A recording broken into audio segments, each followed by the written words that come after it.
أعوذ بالله من الشيطان الرجيم. بسم الله الرحمن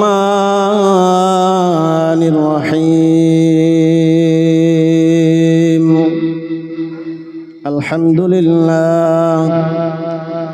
الحمد لله نحمده ونستعينه ونستغفره ونؤمن به ونتوكل عليه ونعوذ بالله من شرور أنفسنا ومن سيئات أعمالنا.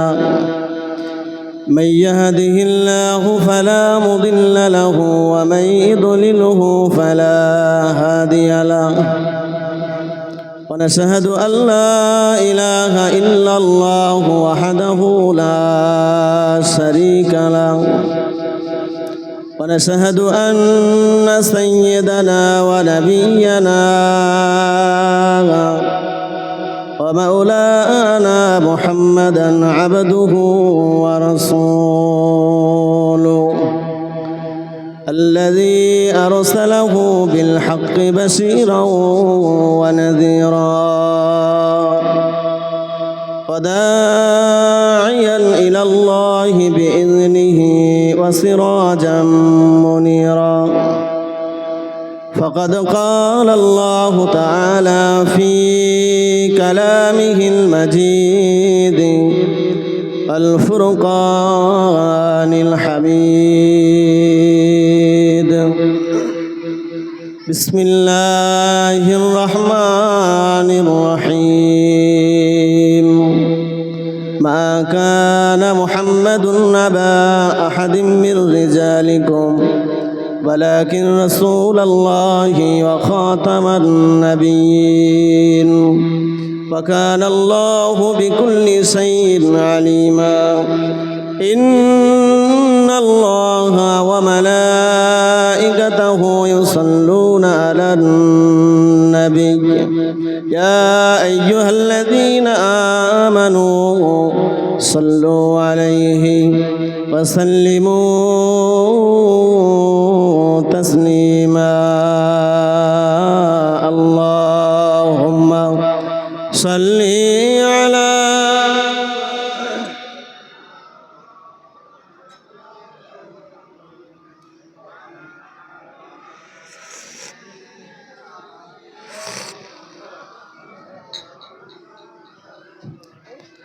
আরো আওয়াজ দিয়ে আল্লাহুম্মা সাল্লি আলা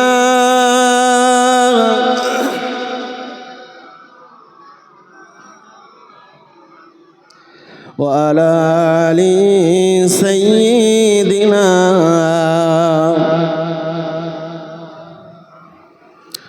ও শহরে মহাব্বত জগহ মুস্তফা है वही घर बनाने को जी चाहता है.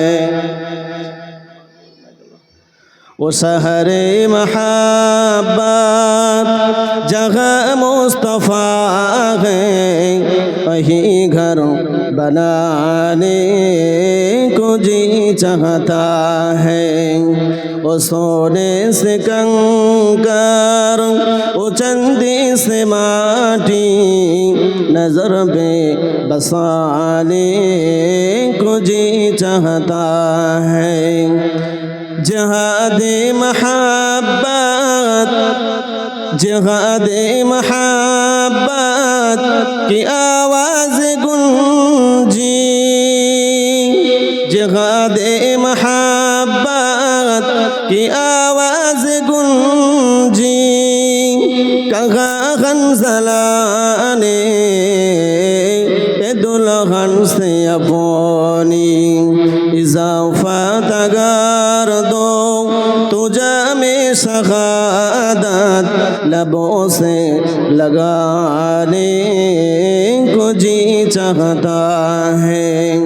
वो शहरे महब्बत जगह मुस्तफा है.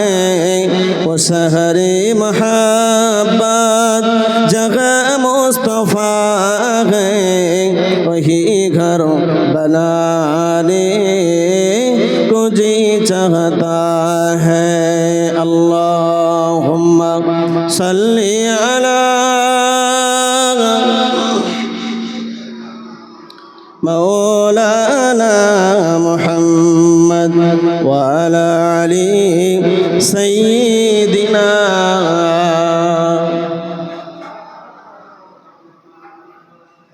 नहमदुहु व नुसल्ली अला रसूलिहिल करीम, अम्मा बाद। फ़अऊज़ु बिल्लाहि मिनश शैतानिर रजीम। बिस्मिल्लाहिर रहमानिर रहीम। अन्नबिय्यु औला बिल मुमिनीना मिन अनफुसिहिम। वक़ाल रसूलुल्लाहि सल्लल्लाहु अलैहि वसल्लम ला युमिनु अहदुकुम हत्ता अकूना अहब्बा इलैहि मिन वालिदिही व वलदिही वन्नासि अजमईन। औ कमा क़ाल अन्नबिय्यु सल्लल्लाहु अलैहि वसल्लम।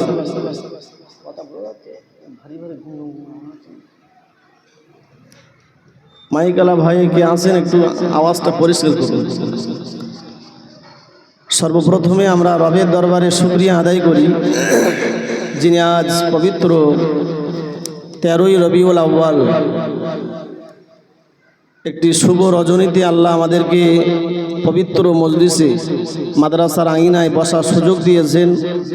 সেই রবের দরবারে শুকরিয়া আদায় করি, সকলে বলি আলহামদুলিল্লাহ। আরও একটু আওয়াজ দিয়ে বলি আলহামদুলিল্লাহ। বিশ্ব নবীর প্রতি জানাই অগণিত দরুদ ও সালাম, সকলে বলি সাল্লাল্লাহু আলাইহি ওয়াসাল্লাম। উপস্থিত যারা হয়েছেন, মাইকের আওয়াজে যারা আছেন, পর্দার অবস্থিত আমার মায়েরা বোনেরা যারা আছেন, মাদ্রাসার আমার ভাই যারা আছেন, সকলের প্রতি আমার আন্তরিক সালাম। আসসালামু আলাইকুম ওয়া রাহমাতুল্লাহি ওয়া বারাকাতুহু। ইতিপূর্বে আপনারা আলোচনা শুনছিলেন হযরত মাওলানা আবু জাফর ভাইয়ের কাছ থেকে। আমি আপনাদের কাছে একেবারে নতুন, অপরিচিত। এরপরেও আপনাদের এখানকার শিক্ষক হাফেজ নাজমুল ইসলাম ভাই আমার খুব ছোট্টবেলার সাথী। আমি যখন হিফজ বিভাগে পড়ি তখনকার আমার পরিচয়, যদিও দাওয়াতটা অন্যভাবে পেয়েছি আমি, পরে শুনলাম যে ভাই ওখানে পড়ায়। আলহামদুলিল্লাহ। তো যৎকিঞ্চিত আলোচনার জন্য আমি কোরআন শরীফে সূরাতুল আহজাবের 6 নম্বর আয়াত, সঙ্গে রসুলের জবানে বর্ণিত বুখারী শরীফের 15 নম্বর হাদিস আপনাদের কাছে রেখেছি। এই কোরআনের আয়াত আর হাদিসটাকে সামনে রেখেই দুই একটি কথা বলার নিয়ত করছি।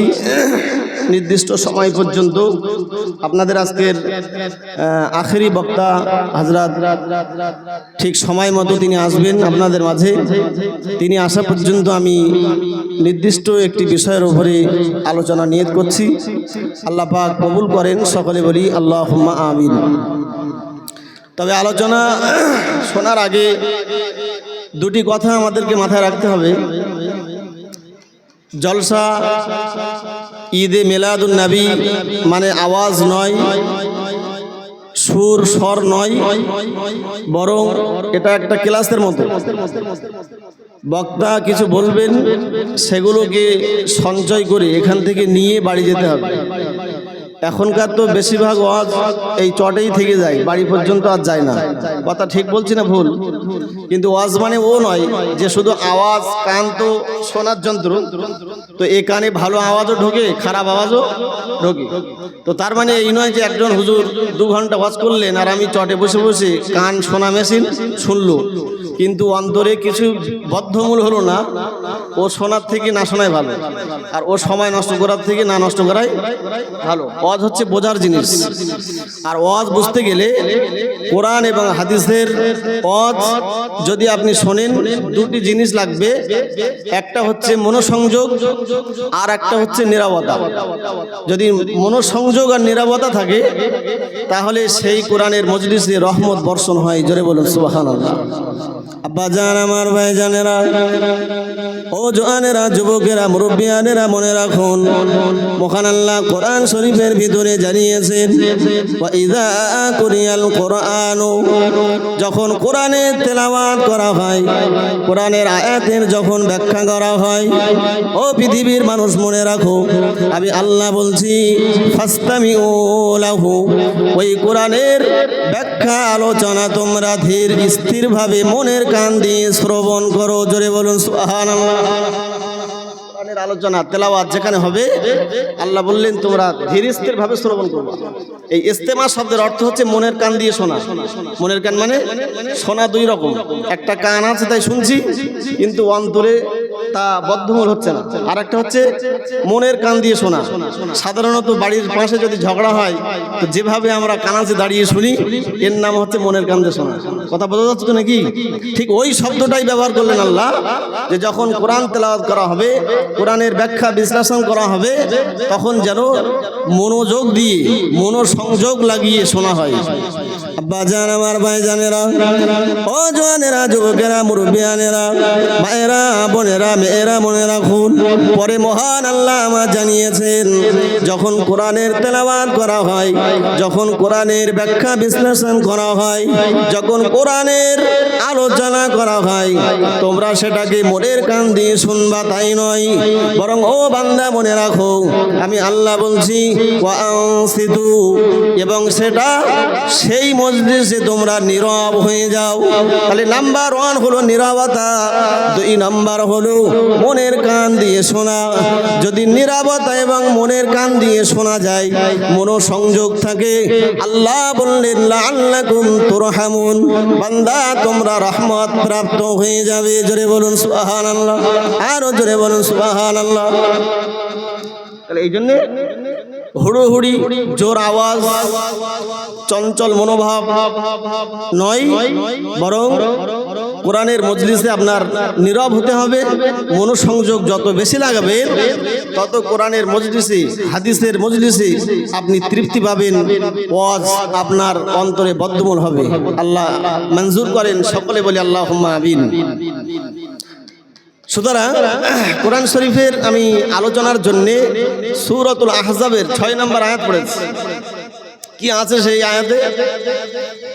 আব্বা জান, আমার ভাই জানেরা, ও জওয়ানেরা, যুবকেরা, মুরব্বিয়ানেরা, মনে রাখুন, মহান আল্লাহ পাক সূরাতুল আহজাবের 6 নম্বর আয়াতে জানিয়েছেন, ও আমার পৃথিবীর মানুষেরা, ও আমার বান্দা বান্দিরা, যদি তোমরা মুমিন বলে দাবি করো নিজেদেরকে, আমি আল্লাহ বলছি, আন-নাবিয়্যু আওলা বিল মুমিনিনা মিন আনফুসিহিম, মুমিনদের অন্তরে তাদের জানের থেকেও নবীকে বেশি ভালোবাসতে হবে। তাদের অন্তরে নিজেদের জানের থেকেও নবী বেশি যেন ভালোবাসার পাত্র হয়, তাহলে আমি আল্লাহ আমার কাছে তারা ঈমানদার বলে গণ্য হবে। ছোট্ট এই অংশে আল্লাহ জানিয়েছেন, ঈমানদারের কাছে নবীর মহব্বত হবে তার নিজের জানের থেকেও বেশি। কথাটা বোঝা যাচ্ছে তো নাকি? জানের থেকে বেশি মানে আমরা যদি বলি যে মুখে আমরা নবীকে ভালোবাসি, কেন না নবী দিবস পালন করি আমরা, এর নাম কি নবী ভালোবাসা? না। তাহলে ভালোবাসাটা কি? যদি সত্যি সত্যি নবীর বেশি ভালোবাসা অন্তরে দেওয়া যায় এবং নিজের জানের থেকে বেশি ভালোবাসা দেওয়া যায়, তাহলে সে আল্লাহর খাতায় ঈমানদার বলে গণ্য। বলুন সুবহানাল্লাহ। তো মন থেকে তো ভালোবাসা, এটা আমরা যতটাই মুখে বলি, কিন্তু একটু ভেবে বলুন যে জানের থেকে বেশি কি নবীর ভালোবাসা আমরা দিতে পারছি? অথচ আল্লাহ বলছেন, মোমেনের দাবিদার হলে তোমার জানের থেকে নবীকে বেশি ভালোবাসা লাগবে। আরেকটু বোঝার জন্য একটি হাদিস নেন। আব্বা জান, আমার ভাই জানেরা, বুখারীর একটি হাদিসে নবী আমার জানিয়েছেন, ও আমার সাহাবীরা মনে রাখো, আমি রাসূলুল্লাহ জানিয়ে দিলাম, লা ইউমিনু আহাদুকুম হাত্তা আকুনা আহাব্বা ইলাইহি, না না না, তোমাদের মধ্যে কোনো ব্যক্তি অতক্ষণ ঈমানদার বলে গণ্য হবে না যতক্ষণ আমি রাসূলুল্লাহ তার কাছে তার সন্তান অপেক্ষা, তার পিতা মাতা অপেক্ষা, তামাম জীবনের অর্জিত সম্পদ অপেক্ষা, শুধু তাই নয় গো, তার আপন আপনজন প্রিয়জন অপেক্ষা আমি রাসূলুল্লাহ যতক্ষণ তার প্রিয় পাত্র না হতে পারবো, আমি রাসূলুল্লাহ যতক্ষণ তার প্রিয় ভাজন না হতে পারবো, আমি রাসূলুল্লাহ জানিয়ে দিলাম ততক্ষণ সেই ব্যক্তিটা ঈমানদার বলে গণ্য হবে না। বাপ তার সন্তানের থেকে নবীকে বেশি ভালোবাসা লাগবে, আর সন্তান তার বাপের থেকে বেশি নবীকে ভালোবাসা লাগবে। এটা কি অত সহজ? একটা মায়ের প্রতি, একটা সন্তানের প্রতি পিতামাতার ভালোবাসা আছে না নেই? আছে। কতটা আছে?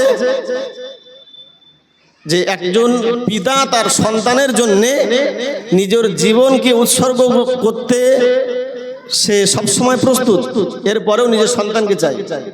আর নবী বলছে ওই সন্তানের থেকে বেশি আমাকে ভালোবাসতে হবে। তো এটা আমরা যদি মুখে বলি যে আমি সবার থেকে বেশি ভালোবাসি, তা এটা ভুল হবে।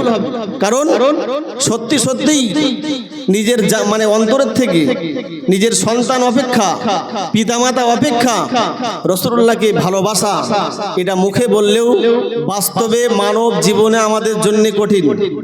মানে আমরা কঠিন মানে অসম্ভব মনে করছি। তো যদি আমরা বলি যে না নবীকে বেশি ভালোবাসি সন্তানের থেকে, তাহলে সমাজ জীবনে দেখা যায় জুমার দিনে বাপ গায়ে জামা, মাথায় টুপি, হাতে তসবিহ নিয়ে মসজিদে গেল খুব সকালে। কেন? নবী বলেছে প্রথম কাতার দখল করলে জুম্মার দিনে উট পরিমাণ সওয়াব। শোনেননি? তো সেই উট পরিমাণ সওয়াব নেওয়ার জন্য আমি প্রথম কাতার দখল করলাম, অথচ আমার সন্তান সে এখনো সে ক্লাবের ভিতরে, সে বাড়ি হয়নি এখন। তাহলে আমি নবীকে কেমন ভালোবাসি যে সন্তানকে বলতে পারলাম না জুম্মার নামাজে মসজিদে না দেখলে আজ থেকে হোটেলের ভাত বন্ধ। এটা কি বলতে পেরেছি আমরা? যদি না বলতে পারি তা নবীর মানে সন্তানের থেকে নবীর ভালোবাসা বেশি আপনার কলবে জায়গা নেই। আব্বাজান, আমার ভাইজানেরা, ও জওয়ানেরা, যুবকেরা, মনে রাখুন আজ আমি লম্বা করব না। মহান আল্লাহ বুখারী শরীফের আরো একটি হাদিসে আমার জানিয়েছেন। এই হাদিসের বর্ণনাকারী হলেন হযরত আব্দুল্লাহ ইবনে হিসাম রাদিয়াল্লাহু আনহু। নবী সাহাবী হযরত আব্দুল্লাহ ইবনে হিসাম রাদিয়াল্লাহু আনহু তিনি হাদিস পাকটা বিবরণ দিচ্ছেন। কুন্না মা'আন নবী সাল্লাল্লাহু আলাইহি ওয়াসাল্লাম ফি সাফার। ও সাহাবীরা, মনে রাখো আমি আব্দুল্লাহ ইবনে হিসাম বলছি, কোন একদিন সফরে রাসূলুল্লাহর সঙ্গে আমরা ছিলাম। ওয়া হুয়া আখিযুম বিয়াদি উমর, দেখতে পাওয়া গেল রাসূলুল্লাহ উমরের হাতটাকে এইভাবে ধরে রেখেছেন। সফরে ছিলাম, দেখলাম হযরত উমরের হাত ধরে রেখেছেন কে? নবীজি। আব্বাজান, আমার ভাইজানেরা, এবং হযরত ওমর বললেন ইয়া রাসূলুল্লাহ লা আনতা আহাব্বু ইলাইকা মিন কুল্লি শাইইন, লা আনতা আহাব্বু ইলাইয়া মিন কুল্লি শাইইন ইল্লা নাফসি।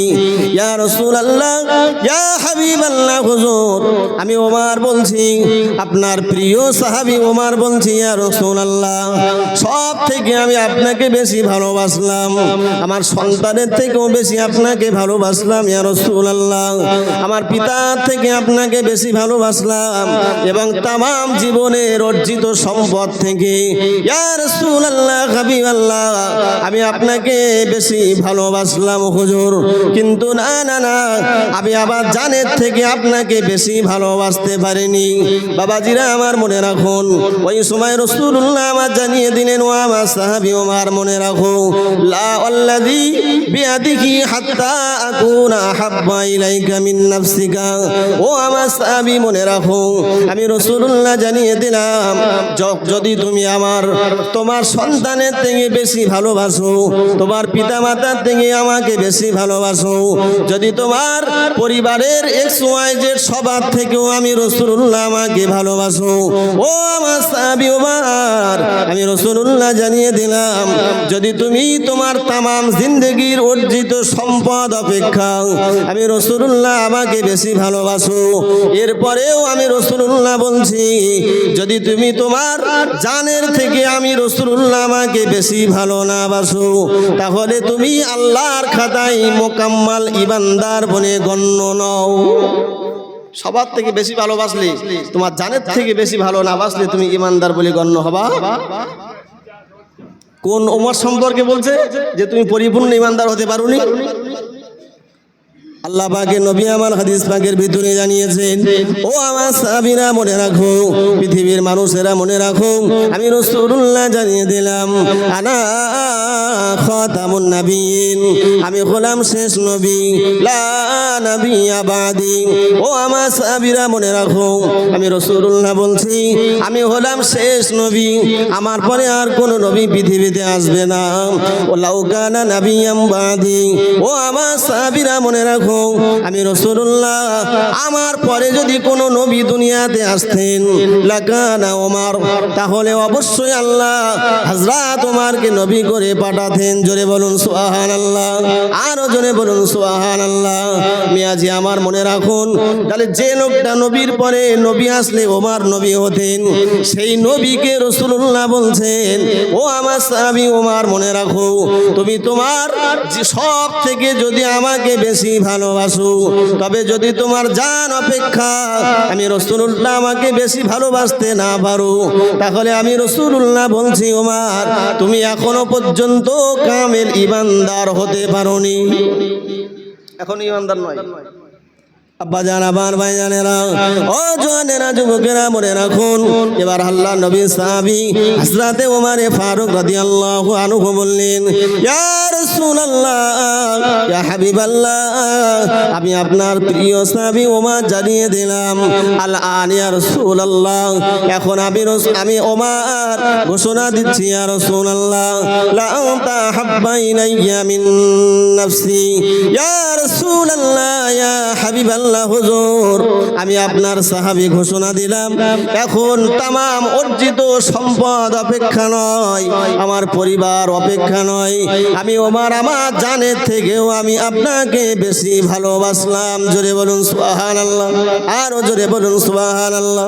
হযরত আল্লাহ পাক হযরত ওমরের কথা শুনে আল্লাহ নবী বললেন, ওমর এখন আমি রাসূলুল্লাহ বলছি, তুমি আল্লাহর খাতায় পরিপূর্ণ ঈমানদার বলে গণ্য হয়ে গেছো। জোরে বলুন সুবহানাল্লাহ, আরো জোরে বলুন সুবহানাল্লাহ। তাকবীর দেন, নারায়ে তাকবীর, আরো জোরে নারায়ে তাকবীর, নারায়ে তাকবীর। বোঝা আছে তো আপনাদের কথা, বোঝা যাচ্ছে তো? তাহলে এ পর্যন্ত আমি কি বুঝিয়েছি আপনাকে? সূরা আহজাবের 6 নম্বর আয়াতে আল্লাহ জানিয়েছেন, ঈমানদারের জানের থেকে নবী তাদের কাছে প্রিয়।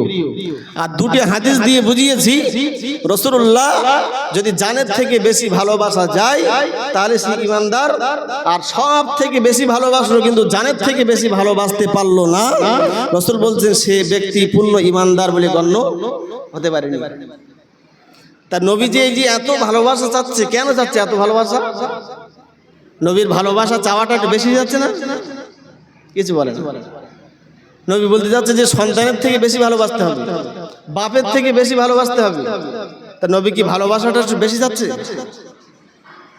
আব্বা জান, আমার ভাই জানেরা, ও জওয়ানেরা, যুবকেরা, মুরব্বিয়ানেরা মনে রাখুন, মহান আল্লাহ কোরআন শরীফের ভিতরে জানিয়েছেন, ওয়া কাদা রাব্বুকা আল্লা তা'বুদু ইল্লা ইয়্যাহু ওয়া বিল ওয়ালিদাইনি ইহসানা। মহান আল্লাহ কোরআন শরীফে জানিয়েছেন, এক নম্বরে তোমরা আল্লাহ পাকের ইবাদত করো, ওই আল্লাহর সঙ্গে যেন কোনো শরীক স্থাপন তোমরা করবে না। দুই নম্বরে মহান আল্লাহ জানিয়েছেন, ওয়াবিল ওয়ালিদাইনি ইহসানা, তোমরা তোমাদের পিতা মাতাকে সেবা যত্ন করবা। তাহলে এক নম্বরে রবের ইবাদত, দুই নম্বরে পিতা মাতার সেবা। এক নম্বরে আল্লাহ বলছেন আমার ইবাদত করো, দুই নম্বরে বলছেন পিতা মাতা। অথচ নবী বলছেন ওই পিতা মাতার থেকেও বেশি আমি রাসূলুল্লাহ আমাকে বেশি ভালোবাসা লাগবে। তো রাসূলুল্লাহ আমরা বাহ্যিকভাবে দেখতে পাচ্ছি যে রাসূলুল্লাহ এত ভালোবাসা চাচ্ছেন, মানে যেন রাসূলুল্লাহর ভালোবাসাটা একটু বেশি চাইছেন আমাদের, এরকম মনে হচ্ছে নাকি? রাসূলুল্লাহ বলতে সন্তানের থেকে বেশি ভালোবাসতে হবে, জন্ম দেওয়া বাপের থেকে আমি রাসূল আমাকে বেশি ভালোবাসতে হবে। কিন্তু এত ভালোবাসা রাসূলুল্লাহ চাচ্ছেন কেন? এই কেন চাচ্ছে এত ভালোবাসা, এ ব্যাপারে বলতে গেলে সময় যাবে। আমি দুটো তিনটা আপনাকে ধরিয়ে দিচ্ছি যে রাসূলুল্লাহ কেন পিতার থেকে সন্তান অপেক্ষা আমাদেরকে বলছেন আমি রাসূলুল্লাহ আমাকে বেশি ভালোবাসি। আব্বাজান আমার ভাইজানেরা, এই কথা বলতে গেলে গভীর মনোযোগ লাগবে। আমার কথা বুঝতে গেলে মহান আল্লাহ পাকের নবী হাদিস পাকের ভিতরে জানিয়েছেন, হাদিসটা বর্ণনা করছেন আল্লাহ পাকের নবীর প্রিয় সাহাবী হযরত আমর ইবনুল আস রাদিয়াল্লাহু আনহু। হযরত আমর ইবনুল আস রাদিয়াল্লাহু আনহু বলছেন, তালান নবী সাল্লাল্লাহু আলাইহি ওয়াসাল্লাম কাউলাল্লাহি তাআলা ফি ইব্রাহিম। হযরত আমর ইবনুল আস বলছেন যে নবী পাক একবার কোরআন শরীফের একটি আয়াত পড়লেন। কোরআন শরীফের আয়াত বলতে সূরা ইব্রাহিম 36 নম্বর আয়াত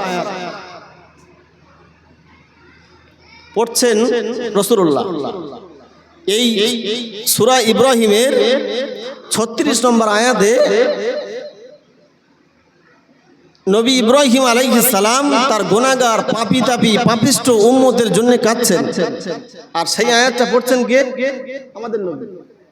সূরা ইব্রাহিমের 100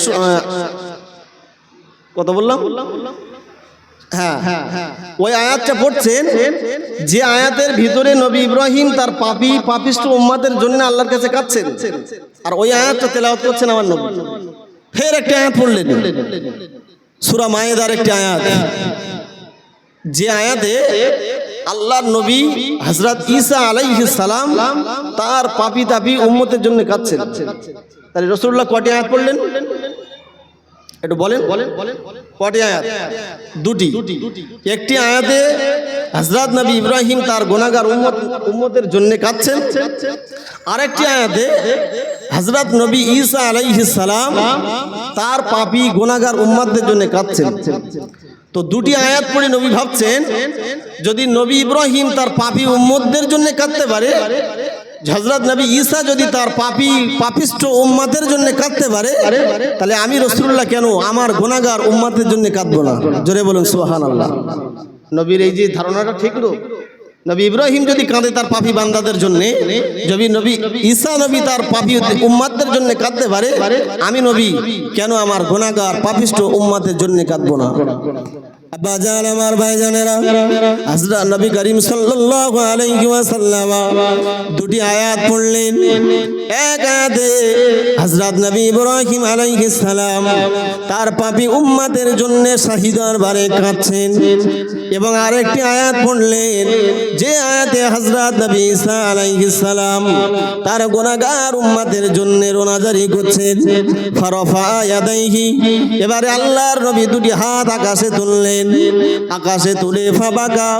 হাদিসের বয়ানে এসেছে রাসূলুল্লাহ ওই পাপিষ্ট উম্মতের জন্য দুটি হাত আকাশে উত্তোলন করে কাঁদতে লাগলেন। রাসূলুল্লাহর চোখ দিয়ে পানি গড়িয়ে যায়, ওই পানি দাঁড়িয়ে মোবারক ভিজে যায়, জমিন কাদা হয়ে যায়। ও আল্লাহর বান্দা মনে রাখুন, ও জওয়ানেরা যুবকেরা মনে রাখুন, আল্লাহ পাকের নবী যখন হাত তুলে আমার আপনার মতো পাপিষ্ট উম্মতের জন্য দুফোঁটা চোখের পানি ফেলে কাঁদতে লাগলেন।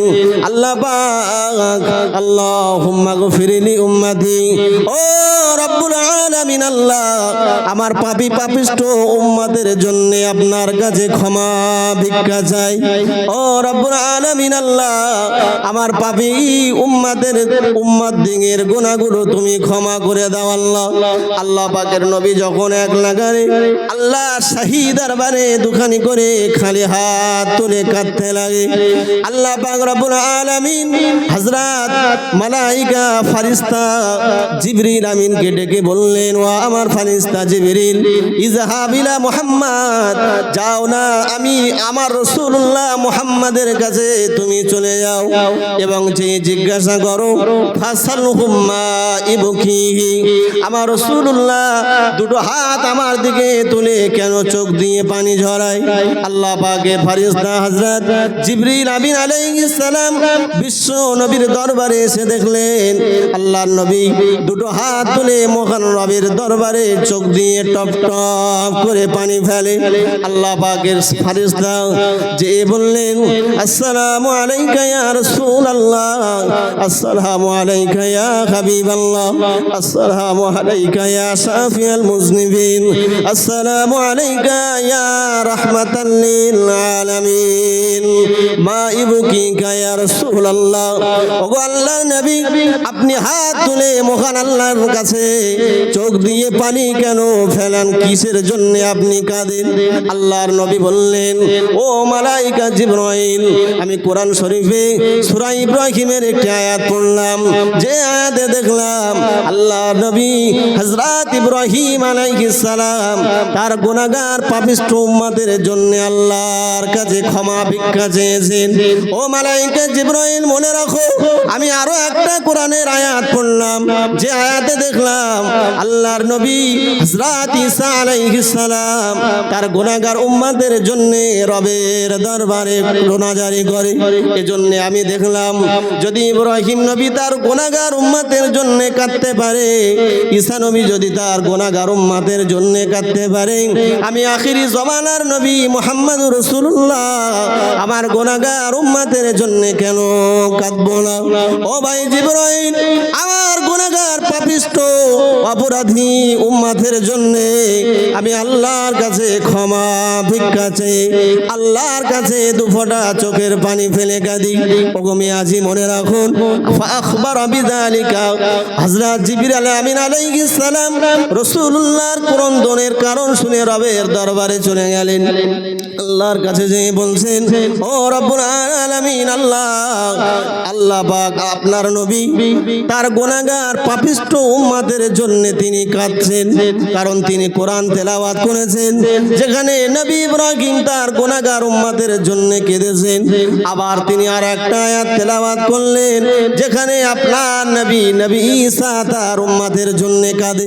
তাই আমার নবী, আপনার নবী মুহাম্মদুর রাসূলুল্লাহ আপনার শাহী দরবারে দুখানি করে খালি হাত তুলে তার গুনাহগার পাপিষ্ঠ উম্মতের জন্য চোখ দিয়ে পানি ঝরায়। আল্লাহ পাক বললেন, ও জিবরাইল, ইযহাব ইলা মুহাম্মদ, আপনি চলে যান আমার নবীজির কাছে, তার কান্না বন্ধ করতে বলুন, আর বলুন, ইন্না সানুরদিকা ফি উম্মাতিকা। ওগো আল্লাহর নবী, মহান আল্লাহ আপনাকে এমন একটা খুশির সংবাদ দিবেন যে আপনি অচিরেই খুব শিগগিরই আল্লাহর প্রতি সন্তুষ্ট হয়ে যাবেন। জোরে বলুন সুবহানাল্লাহ, আরো আওয়াজ দিয়ে বলুন সুবহানাল্লাহ। আল্লাহ পাকের মালাইকা জিবরিল এসে বললেন, ইয়া রাসূলুল্লাহ, ইয়া হাবিবাল্লাহ, আমি আল্লাহর কাছে আপনার বিষয়টা জানিয়ে দিলাম। আল্লাহ ঘোষণা দিয়েছেন, আল্লাহ আপনাকে খুব শিগগিরই এমন একটা আপনার পাপিষ্ঠ উম্মতের জন্য ক্ষমার সুসংবাদ তিনি দেবেন। আপনাকে কান্না বন্ধ করতে বললেন, আপনি রোনাজারি বন্ধ করুন, কান্দা বন্ধ করুন। খুব শিগগিরই মহান আল্লাহ ওয়াদাবদ্ধ হয়েছেন, আপনার গুনাহগার পাপী উম্মতদের গুনাহগুলো ক্ষমা করে দেবেন। জোরে বলুন সুবহানাল্লাহ, আর একটু আওয়াজ দিয়ে বলুন সুবহানাল্লাহ। নবী কাঁদছেন আমার মতো আপনার মতো গুনাহগার পাপী উম্মতদের জন্য। আমার আপনার জন্ম দেওয়া বাপ, আমরা গুনাহ করে বেড়াবো আর আমাদের জন্য ক্ষমা ভিক্ষা চাইবেন, এটা কি হয়? দোয়া করে আলাদা জিনিস, বাপ মা সন্তানের জন্য দোয়া করে, কিন্তু বাপ মা কি সন্তানের জন্য মাগফিরাত কামনা করতে পারে? কারণ তারা নিজেরাও তো গুনাহগার।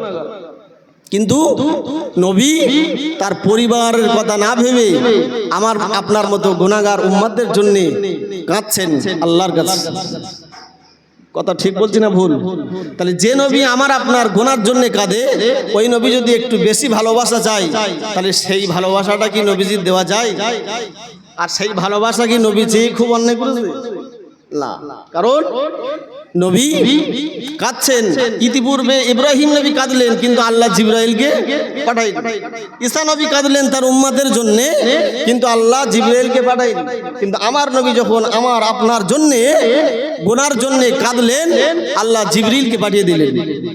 আব্বাজান আমার ভাইজানেরা, পিতা মাতা আমাদের আপনজন প্রিয়জন আমাদের জন্য দোয়া করে সেটা আলাদা বিষয়, কিন্তু না না না, আমার আপনার গুনার জন্য পৃথিবীর কোনো মানুষ কাঁদে না, কাঁদে একমাত্র তিনি হলেন আমাদের আখিরি জামানার নবী। নবী পাক হাদিস পাকের ভিতরে জানিয়েছেন, সালাসাতুন দাওয়াতুন মুস্তাজাবা, তিন ব্যক্তি এমন আছেন যাদের দোয়া মহান স্রষ্টার দরবারে মঞ্জুর হয়ে যায়। এক নম্বরে নবী আমার জানিয়েছেন দাওয়াতুল মাজলুম, যদি কোনো ব্যক্তি অত্যাচারী হয়, মানে মাজলুম হয়, সমাজে নিষ্পেষিত হয়, ওই ব্যক্তিটা জালিমের জন্য যদি মহান স্রষ্টার দরবারে হাত তুলে আপিল করে, ওই দোয়াটা মহান আল্লাহর দরবারে মঞ্জুর হয়ে যায়।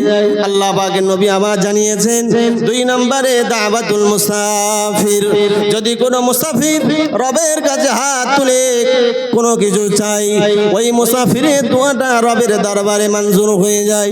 তিন নম্বরে নবী আবার জানিয়েছেন দাওয়াতুল ওয়ালিদাইন, পিতা মাতা যদি সন্তানের জন্য দোয়া করে, আমার আল্লাহর দরবারে ওই পিতা মাতার দোয়া সন্তানের জন্য মঞ্জুর হয়ে যায়। জোরে বলুন সুবহানাল্লাহ, আরো জোরে বলুন সুবহানাল্লাহ। সমাজে অনেক পিতামাতা আছে যারা হুজুরের কাছে এসে সন্তানের বিরুদ্ধে নালিশ করে, এরকম আছে না নেই?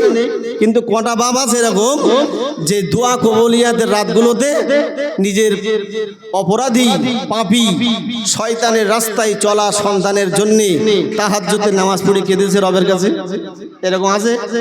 অথচ ইমাম সাহেবের কাছে বলছে হুজুর ছেলেটা মোটেই কথা শোনে না, আর সব সময় ওই পাপ জেনে পড়ে আছে, ক্লাবে থাকে, নামাজ কালাম পড়ে না, কথা বললেই গালিগালাজ, এরকম অভিযোগ করে না। অথচ ওই বাপ ওই সন্তানের জন্য যদি দোয়া করে, রাসূল বললেন সন্তানের দোয়া, পিতামাতার দোয়া সন্তানের জন্য রবের দরবারে মঞ্জুর। জোরে বলুন সুবহানাল্লাহ। কটা বাবা আছি আমরা যে বিভিন্ন ওকেশনে যে সমস্ত রাতগুলো দোয়া কবুলিয়াতের, সেই রাতগুলোতে রবের কাছে দুটো হাত তুলে সন্তানের জন্য কেঁদেছি, আছে ছয় দুটো, তাও দূরবীন দিয়ে খুঁজতে হবে। কথা ঠিক বলছি না ভুল? কথা বোঝা যাচ্ছে তো নাকি? তাহলে এক নম্বরে আমি আপনাকে বুঝিয়েছি যে দুনিয়াতে রাসূলুল্লাহ নিজের পরিবারের কারোর জন্য না কেঁদে আমার আপনার মতো গুনাহগার পাপী উম্মতের জন্য কাঁদছেন, তাহলে সেই নবী যদি বাপের থেকে সন্তানের থেকে বেশি ভালোবাসা চায়, তাহলে সে ভালোবাসাটা নবীর দেওয়া যায়। আব্বাজান আমার ভাইজানেরা, ও জওয়ানেরা, যুবকেরা, মুরব্বিয়ানেরা, মনে রাখুন আল্লাহর নবী আমার হাদিস পাকের ভিতরে জানিয়েছেন হায়াতি খায়রুল লাকুম ওয়া মামাতি খায়রুল লাকুম।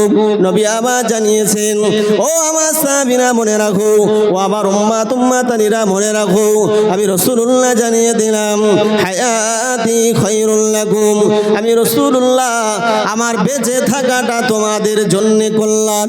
দুই নম্বরে মহান আল্লাহ নবী জানিয়েছেন ওয়া মামাতি খায়রুল লাকুম, ও আমার সাহাবীরা মনে রাখো, ও আমার উম্মতেরা মনে রাখো, আমি রাসূলুল্লাহ বলছি, আমি রাসূলুল্লাহ আমার বেঁচে থাকাটা তোমাদের জন্য যেমন কল্যাণ, আমি রাসূলুল্লাহ দুনিয়া থেকে বিদায় নেব, কবরের জগতে যাব, আমার কবরের জগতে যাওয়াটাও তোমাদের জন্য কল্যাণ। জোরে বলুন, আরো জোরে বলুন সুবহানাল্লাহ।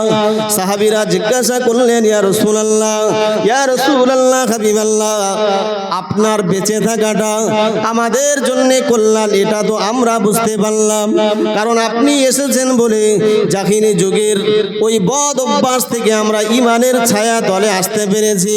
ইয়া রাসূলুল্লাহ, হাবিবাল্লাহ, আপনি আমাদের মাঝে এসেছেন বলে আমরা ইসলামকে জানতে পেরেছি। ইয়া রাসূলুল্লাহ, হাবিবাল্লাহ, আপনি এসেছেন বলে জান্নাতের রাস্তাকে খুঁজে পেয়েছি। ইয়া রাসূলুল্লাহ, হাবিবাল্লাহ, আপনি এসেছেন বলে জাহিনী যুগের তামাম আচরণগুলো থেকে আমরা মুক্তি পেয়েছি। ইয়া রাসূলুল্লাহ, হাবিবাল্লাহ, আপনি আমাদের মাঝে বেঁচে থাকলে কোনো সমস্যার সম্মুখীন হলে আপনার কাছে গেলে তার সমাধান আমরা পেয়ে যাই।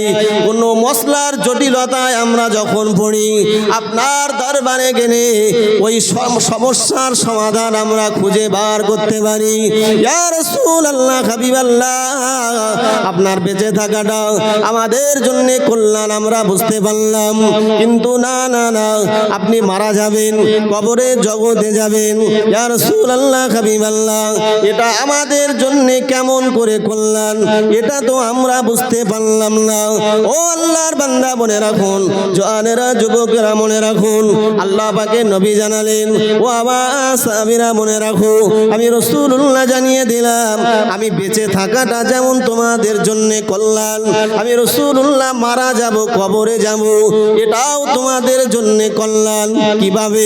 আমি রাসূলুল্লাহ বলছি, আমি যখন কবরের জগতে যাব, সপ্তাহে 2 দিন, সোমবার এবং শুক্রবার, তুরাদু আলাইয়া আমালুকুম, তোমাদের আমলনামাগুলো আমি রাসূলুল্লাহ আমাকে দেখানো হয়। জোরে বলুন সুবহানাল্লাহ।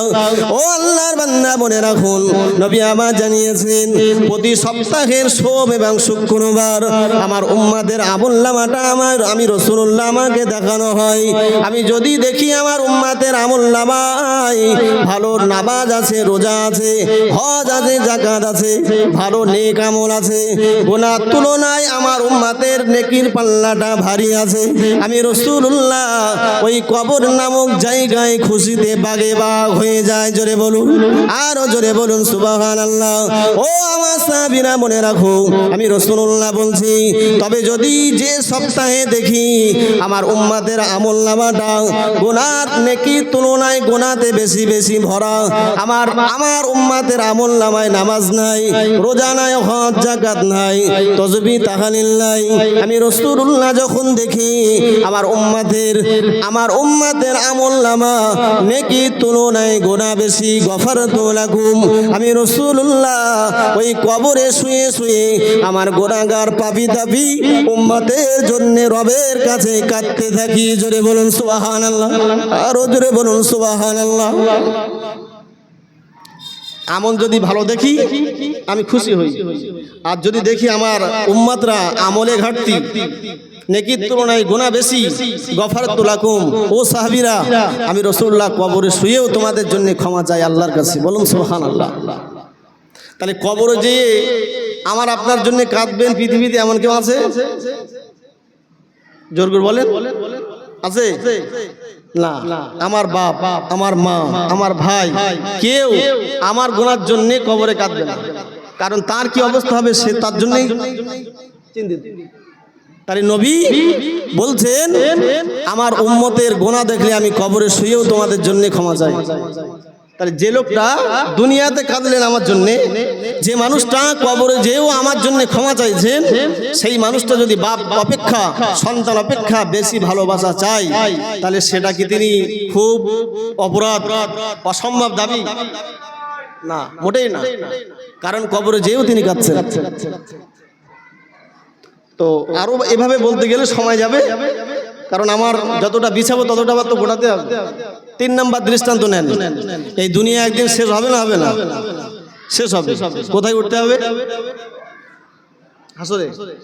দুনিয়া যার নির্দিষ্ট সময়, আর এখন তো ভাই মরার কিচ্ছু বলার নেই। আর এখন মানুষ মানে মুহূর্তের মধ্যে, আজ আছে কাল নেই, মানে অসম্ভব মৃত্যু আমাদের চোখে। আল্লাহর কাছে অসম্ভব সম্ভব কিছু নয়। লিকুল্লি উম্মাতিন আজাল, প্রত্যেকটা মানুষের একটা একটা সময় বেঁধে দেওয়া হয়েছে। যখন তার সময় শেষ, আজরাইল আলাইহিস সালাম তার সাথে সাক্ষাৎ করবে, তার রূহকে নিয়ে চলে যাবে। কথা ঠিক নাকি?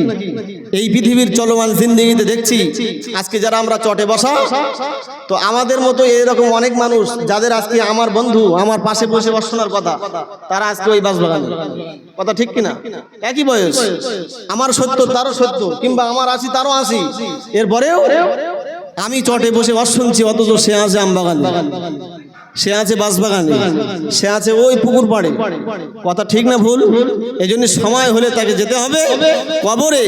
নির্দিষ্ট একটা সময় হওয়ার পরে আবার তাকে উঠতে হবে কোথায়? হাসরে। কথা ঠিক কিনা? এসেছি মাটি থেকে, যেতে হবে কোথায়? কোনো মানুষ মারা গেলে ইমাম সাহেব বলে না, মিনহা খালাকনাকুম, এক মুঠো মাটি, অফিহা আর এক মুঠো মাটি। এখন যদি আমি জিজ্ঞেস করি যে মিনহা খলাকনাকুম বলে এক মাটি দিলেন, আবার অফিহা নুঈদুকুম বলে মাটি দিলেন, ওয়ামিনহা নুখরিজুকুম তারাতান উখরা মাটি দিলেন, তো এর মানেটা কি? আমার মনে হয় 100-র মধ্যে 99 জন ফেল। কোনোদিন কি মনে হয়নি যে আমি হুজুরের কাছে জিজ্ঞেস করে নিয়েছি, হুজুর এর মানেটা কি? এই যে দোয়াপুরি মাটি দিলাম, আপনি বললেন আর আমরা তোতাবাগের মতো শুনে মাটি দিলাম, তো এর অর্থটা কি? আমরা শুনিনি, শোনার চেষ্টাও করিনি। আব্বাজান আমার ভাইজানেরা, ওয়াজ আমার এদিকে নয়, মহান আল্লাহ কোরআন শরীফে জানিয়েছে, ও বান্দা তুমি মনে রাখো আমি হযরত নবী আদমকে মাটি দিয়ে সৃষ্টি করেছি। ওই মাটির নিসবাত লাগিয়ে মহান আল্লাহ জানিয়েছেন মিনহা খলাকনাকুম। ও বান্দা মনে রাখো আমি আল্লাহ এই মাটি থেকে তোমাকে সৃষ্টি করেছি, ফাফিহা নুঈদুকুম, এবং ওই মাটিতে তোমাদের আবার আমি আল্লাহ ফিরিয়ে দেব। এবং মনে রাখো নির্দিষ্ট একটা সময় অতীত হওয়ার পরে ওয়ামিনহা নুখরিজুকুম তারাতান উখরা, এবং নির্দিষ্ট সময় অতীত হওয়ার পরে আমি আল্লাহ বলছি ওই মাটি থেকে আবার তোমাদেরকে আমি টেনে বার করব।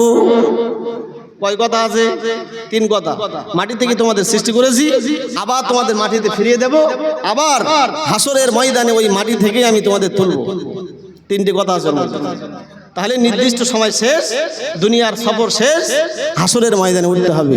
আল্লাহ পাকের নবী আমার জানিয়েছেন, ও আমার আল্লাহর বান্দারা মনে রাখুন, আল্লাহর নবী জানিয়েছেন তুহশারুনা ইয়াউমাল কিয়ামাতি হুফাতান উরাতান গুরলা। আমি রাসূলুল্লাহ জানিয়ে দিলাম, ও আমার সাহাবীরা মনে রাখো আমি রাসূলুল্লাহ বলছি তোমাদেরকে ওই হাসরের ময়দানে উপস্থিত হতে হবে হুফাতান উরাতান গুরলা, খালি গায়ে খাতনা বিহীন অবস্থাতে, মানে পরনে কোনো জামা থাকবে না, পায়ে কোনো জুতা থাকবে না, খাতনা বিহীন অবস্থাতে উঠতে হবে।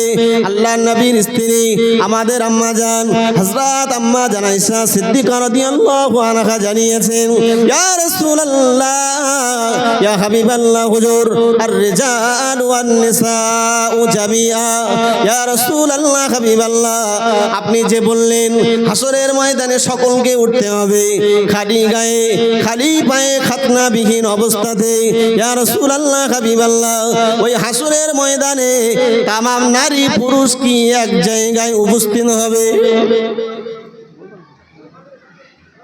আম্মা জান আয়েশা জিজ্ঞেস করছেন, হুজুর সবাই যদি ওঠে উলঙ্গ অবস্থায়, তা নারী পুরুষ সব কি এক জায়গায়? আল্লাহর বান্দা মনে রাখো নবী আমার বিবি আয়েশার জবাব দিয়ে বললেন, ও বিবি আয়েশা মনে রাখো আমি রাসূলুল্লাহ জানিয়ে দিলাম খালি গায়ে খালি পায়ে খাতনাবিহীন অবস্থাতে তোমাদের হাসরের ময়দানে উঠতে হবে। তবে বিষয়টা এতটা ভয়াবহ হবে রাসূলুল্লাহ আমার অন্য হাদিস পাকের ভিতরে জানিয়েছেন তুদনা শামসু ইয়াউমাল কিয়ামাতি, এই সূর্যটা মাথার 1 কিলোমিটার উপরে চলে আসবে গরমের সময়। ওই এত কিলোমিটার উপরে থাকার পরেও সূর্যর তীব্র ভাব আমরা সহ্য করতে পারি না, এবং সূর্যটা তখন মাথার উপরে আসবে। নবী আমার জানিয়েছেন যার একটু গুনাহ বেশি সে তার ঘাবে এই পায়ের গাঁট পর্যন্ত ডুবে থাকবে, আবার যার একটু গুনার ভাগটা বেশি তার হাঁটু পর্যন্ত ডুবে থাকবে, আবার আরো যার গুনার ভাগটা বেশি আমি রাসূলুল্লাহ বলছি সে গলা পর্যন্ত ঘাড়মুক্ত হবে। সুতরাং ও বিবি আয়েশা মনে রাখো কিয়ামতের ময়দানটা এতটা ভয়াবহ হবে। মহান আল্লাহ সূরা মাআরিজের ভিতরে জানিয়েছেন কানা মিকদারুহু 50 আলফা সানা। আল্লাহ পাক কোরআন শরীফে জানিয়েছেন হাসরের ময়দানের সময় হবে 50,000 বছরের সমান। কত বছর? 50,000 বছর ধরে হাসরের ময়দানে দাঁড়াতে। আল্লাহ নবী বললেন বিবি আয়েশা বিষয়টা দিনটা সময়টা এতটা ভয়াবহ হবে একজন মানুষ আরেকজন মানুষের দিকে তাকানোর স্কোপ খুঁজে পাবেন না। খাতনাবিহীন খালি গায়ে খালি পায়ে, কিন্তু যার চিন্তায় সে বিভোর, কেউ কারোর দিকে ফিরে তাকানোর সময় तमाम নবীরা পর্যন্ত হাসরের ময়দানে নাফসি নাফসি করতে থাকবে। তাহলে যখন যার চিন্তা তার, তখন কেউ কারোর দিকে ফিরে তাকানোর সুযোগ পাবে। আব্বাজান আমার ভাইজানেরা, হাসরের ময়দানে দেখতে পাওয়া যাবে তাম পৃথিবীর মানুষগুলো এক জায়গায় সময় জমা হয়ে যাবে। আল্লাহ নবী আদম আলাইহিস সালাম নাফসি নাফসি করতে থাকবে। দেখতে পাওয়া যাবে আল্লাহ পাকের নবী হযরত নবী মূসা আলাইহিস সালাম নিজের জন্য নাফসি নাফসি করতে থাকবে। ও রব্বুল আলামিন আল্লাহ, আজকে আমাদের ময়দানে এই দুর্ধর্ষ পরিস্থিতিতে আমার উপায় কি হবে? আমরা জানি আল্লাহ পাকের অনেকটা নাম আছে। আল্লাহর একটা নাম গফুর, আমার আল্লাহর আরো একটা নাম গফফার, আমার আল্লাহর নাম রহমান, আমার আল্লাহ পাকের নাম রহিম। এ জাতীয় যতটা নবী আল্লাহ পাকের নাম আছে, কোন নামের অর্থ হলো নবী আল্লাহ পাক ক্ষমাশীল, আল্লাহ পাক দয়াশীল। কিন্তু কিয়ামতের ময়দানে মহান আল্লাহর একটা নাম হবে কহার, যার বাংলা মানে হলো দুর্দণ্ড প্রতাপশালী বাদশা। সেদিন মহান আল্লাহর কলিজায় আর কোনো মায়া মমতা থাকবে না। ও জওয়ানেরা, যুবকেরা, মনে রাখুন, সেই দুর্দর্শ পরিস্থিতিতে মহান আল্লাহ পাকের ভয়ে ডরে সবাই কাঁদতে থাকবে। 30 পারা সূরা নাবার ভিতরে মহান আল্লাহ জানিয়েছেন, ও আমার বান্দা মনে রাখো, আমি আল্লাহ বলছি, ইয়াউমা ইয়াকুমুর রূহু মিনাল মালাইকা সাফফা লা ইয়াতাকাল্লামুন। ওই কিয়ামতের ময়দানে ফেরেশতারা সীমাবদ্ধ হয়ে দাঁড়িয়ে যাবে, এমনকি আমার ফেরেশতা জিবরাইলও দাঁড়িয়ে যাবে। টু শব্দ করার মতো ক্ষমতা সেদিন থাকবে না। আমার ভাষা বোঝা যাচ্ছে তো? আল্লাহ বললেন এত ভয়াবহ হবে, ফেরেশতারা দাঁড়িয়ে যাবে। আচ্ছা, ফেরেশতার মধ্যে জিবরিল আমিন আছে না নেই?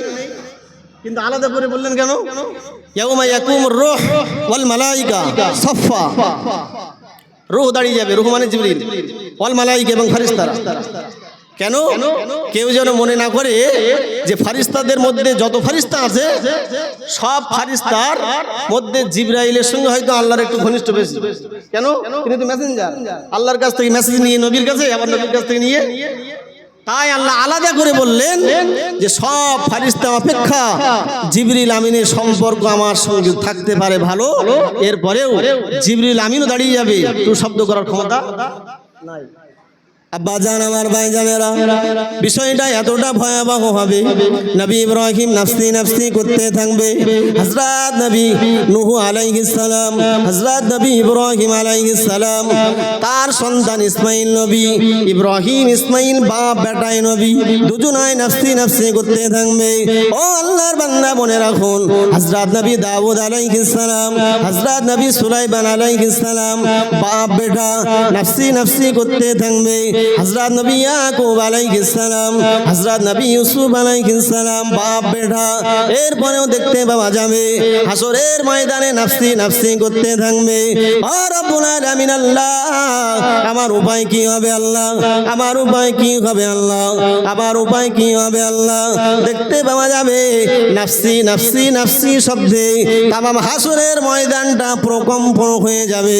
আমার আল্লাহ পাকের সামনে টু শব্দ করার মতো ক্ষমতা রাখবে না। ওই দিনেও আমার নবী ভুলে যাবেন না। ইতিপূর্বে আমি হাদিস দিয়ে আপনাকে বুঝিয়েছি, নবী আমাদের কাছে বেশি ভালোবাসা চাইছেন, কিন্তু কেন ভালোবাসা চাওয়ার কারণ কি আমি আপনাকে বুঝিয়েছি। নবীকে দুনিয়ার ময়দানে তার পাপী উম্মতের জন্য কেঁদেছেন, কবরে যেও কাঁদছেন, হাসরের ময়দানেও তিনি কাঁদবেন। এটা আপনাকে বোঝার জন্য 30 পারাতে সূরা নাবা 34, 35, 36 এই 3টি আয়াত আপনাকে বুঝতে হবে। ওই আয়াতে মহান আল্লাহ জানিয়েছেন ইয়াউমা ইয়াফিরুল মারউ মিন আখিহি ওয়া উম্মিহি ওয়া আবিহি ওয়া সাহিবাতিহি ওয়া বানিহি। ওই দিন পাশে কেউ থাকবে না, থাকবেন কে? নবী। থাকবেন নবী, সব পালিয়ে যাবে। আব্বা জান আমার ভাই জানেরা, ও জওয়ানেরা, যুবকেরা, মুরব্বিয়ানেরা, মনে রাখুন, মহান আল্লাহ পাকের নবী আমার জানিয়েছেন লিকুল্লি নাবিয়্যিন দাওয়াতুন মুস্তাজাবা। মনোযোগ আছে আপনাদের? অন্য মনস্ক হলে হবে না। একটু তাকবীর দেন, দিন নারায়ে তাকবীর, আর একটু জোরে নারায়ে তাকবীর, নারায়ে তাকবীর। আলহামদুলিল্লাহ। কথা বুঝতেছেন তো নাকি? যদি না বোঝেন তো আমার এই বলা আর এই গলা ফাটানো সব বেকার। এই জন্য কথা বুঝে বাড়ি গেলে অন্তত কিছু মজলিস থেকে নিয়ে যেতে পারবেন। সময়টা দেওয়ার সার্থকতা হবে, কথাগুলো অন্তরে বদ্ধমূল হবে। নবী এত ভালোবাসার দাবিদার কেন? আর সেই নবীর ভালোবাসা কি শুধু মুখে? আর বছরে একবার নবী দিবস উদযাপন উপলক্ষে চটে বসে 2-4 ঘন্টা সময় দিয়ে শেষে আমরা তাবারুক পেলাম, হুজুররা নজরানা পেল, আর এই ডেকোরেটর ভাইরাও কিছু পেল, বাস সকালবেলা চেম্বারে চলে গেল, সব শেষ। নবীর ভালোবাসা হয়ে গেল নাকি? অত সোজা না হলো। নবী দিবস শুধু উদযাপন করলাম আর ব্যাস বেড়া পার হয়ে গেল, এইটা যদি কেউ ধারণা করে তাহলে চরম ভুল রাস্তায় সে আছে। আব্বা জান, আমার ভাই জানেরা, ও জওয়ানেরা, যুবকেরা, মনে রাখুন, লম্বা আলোচনা করার সময় আমি পাবো না। নবী আমার জানিয়েছেন, ও আবার সাহাবীরা মনে রাখো, আমি রাসূলুল্লাহ জানিয়ে দিলাম, লিকুল্লি নবীন দাওয়াতুন মুস্তাজাবা। পৃথিবীতে যত নবী এসেছেন, হযরত আদম নবী থেকে নিয়ে, হযরত নবী নূহ থেকে নিয়ে, হযরত নবী ইব্রাহিম থেকে নিয়ে, দাউদ সুলাইমান নবী থেকে নিয়ে, ইয়াকুব ইউসুফ নবী থেকে নিয়ে এবং ঈসা রুহুল্লাহ পর্যন্ত যত নবী পৃথিবীতে এসেছে, প্রত্যেকটা নবীর জন্য আল্লাহ একটা করে স্পেশাল দোয়া দিয়েছিলেন। মানে সেই দোয়াটা রবের কাছে করলে মঞ্জুর হয়ে যাবে। জোরে বলুন। প্রত্যেকটা নবীর একটা করে খাস স্পেশাল দোয়া, যে দোয়াটা যে মুহূর্তে যে কোনো ওকেশনে যদি করে রবের কাছে মঞ্জুর। পরে আমার আল্লাহ নবী জানিয়েছেন, ও আমার সাহাবীরা মনে রাখো, আমি রাসূলুল্লাহ জানিয়ে দিলাম, প্রত্যেকটা নবীর জন্য একটা করে স্পেশাল দোয়া দেওয়া হয়েছিল, কিন্তু সব নবীরা সেই দোয়াগুলো দুনিয়াতেই করে গেছেন। ইয়াদউকা ফিদ দুনিয়া, সব নবীরা ওই দোয়াটা এই পৃথিবীর জিন্দেগিতে করে গেছেন, কিন্তু আমার নবী জানিয়েছেন, আমি ওয়ানা আখতাবিউ শাফাতান লি উম্মতি ইয়াউমাল কিয়ামাহ। আমার রাসূলুল্লাহ সেই দোয়াটা পৃথিবীতে করেননি, কিন্তু রাসূলুল্লাহ এই পৃথিবীর ময়দানে কলেমা প্রচার করার জন্য কাফের বেঈমান মুশরিকদের কাছে কত মার খেয়েছেন, কিন্তু তারপরেও রাসূলুল্লাহ সেই স্পেশাল দোয়াটা নিজের জন্য করেননি। ও জওয়ানেরা, যুবকেরা, আল্লাহ পাকের বান্দারা মনে রাখুন, নবী আবার মক্কার মাটিতে কলেমা প্রচার করলেন, কলেমার দাওয়াত দিলেন। কাফের বেঈমানরা মুশরিকরা নবীকে কত মার মারলো। কখনো দেখা গেল আমার নবীর গলাতে চাদর দিয়ে ফাঁস লাগিয়ে দেওয়ার চেষ্টা।